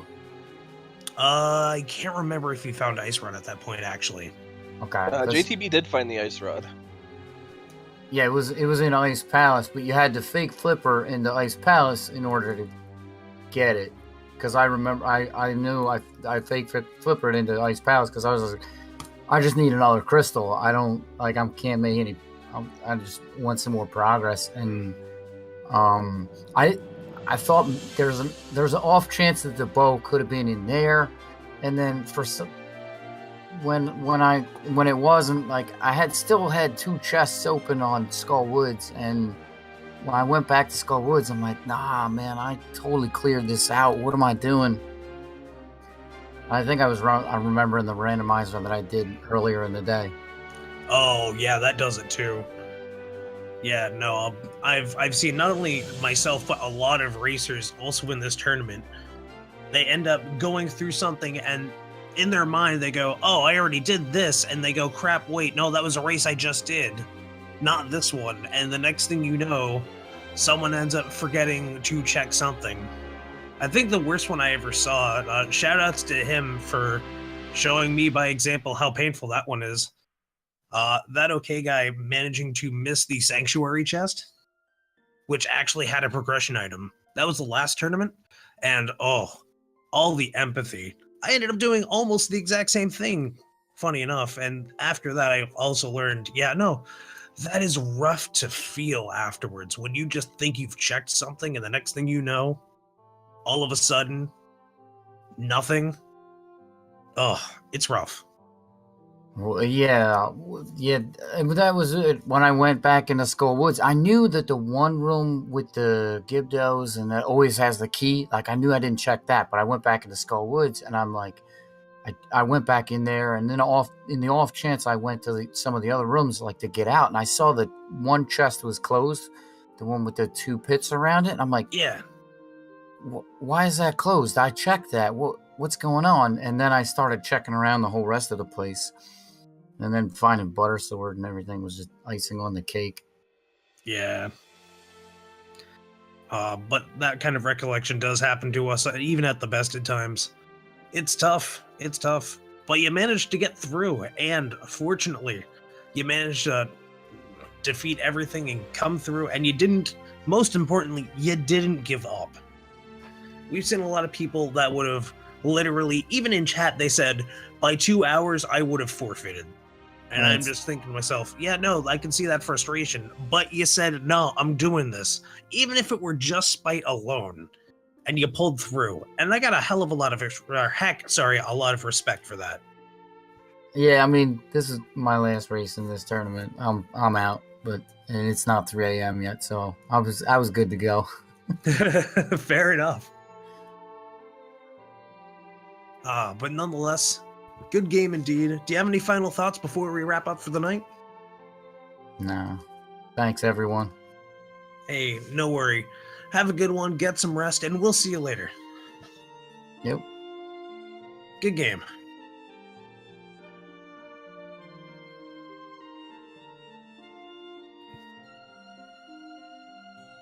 And with that, we're going to conclude for the night. I want to make sure we give a lot of, even though we've said it in the past, I want to make sure we give a lot of love to everyone that's been a part of today's stream. First, let's make sure to give enough love to our runners. Go and make sure to follow them on Twitch. Go and make sure you give some love to Maniacal, TaterShaman, JTB, and of course Serberoth. Make sure you give plenty of love to our trackers. We have Rywek, and we have Drake Tempest. Make sure you give a lot of love to our our restreamer, LV, also known on Twitch as LVTV. And of course, make sure you give your love, some love to your commentators, because let's face it, for a first time streaming, Echoes, you definitely went through the gauntlet in a trial by fire, and you did a pretty great job.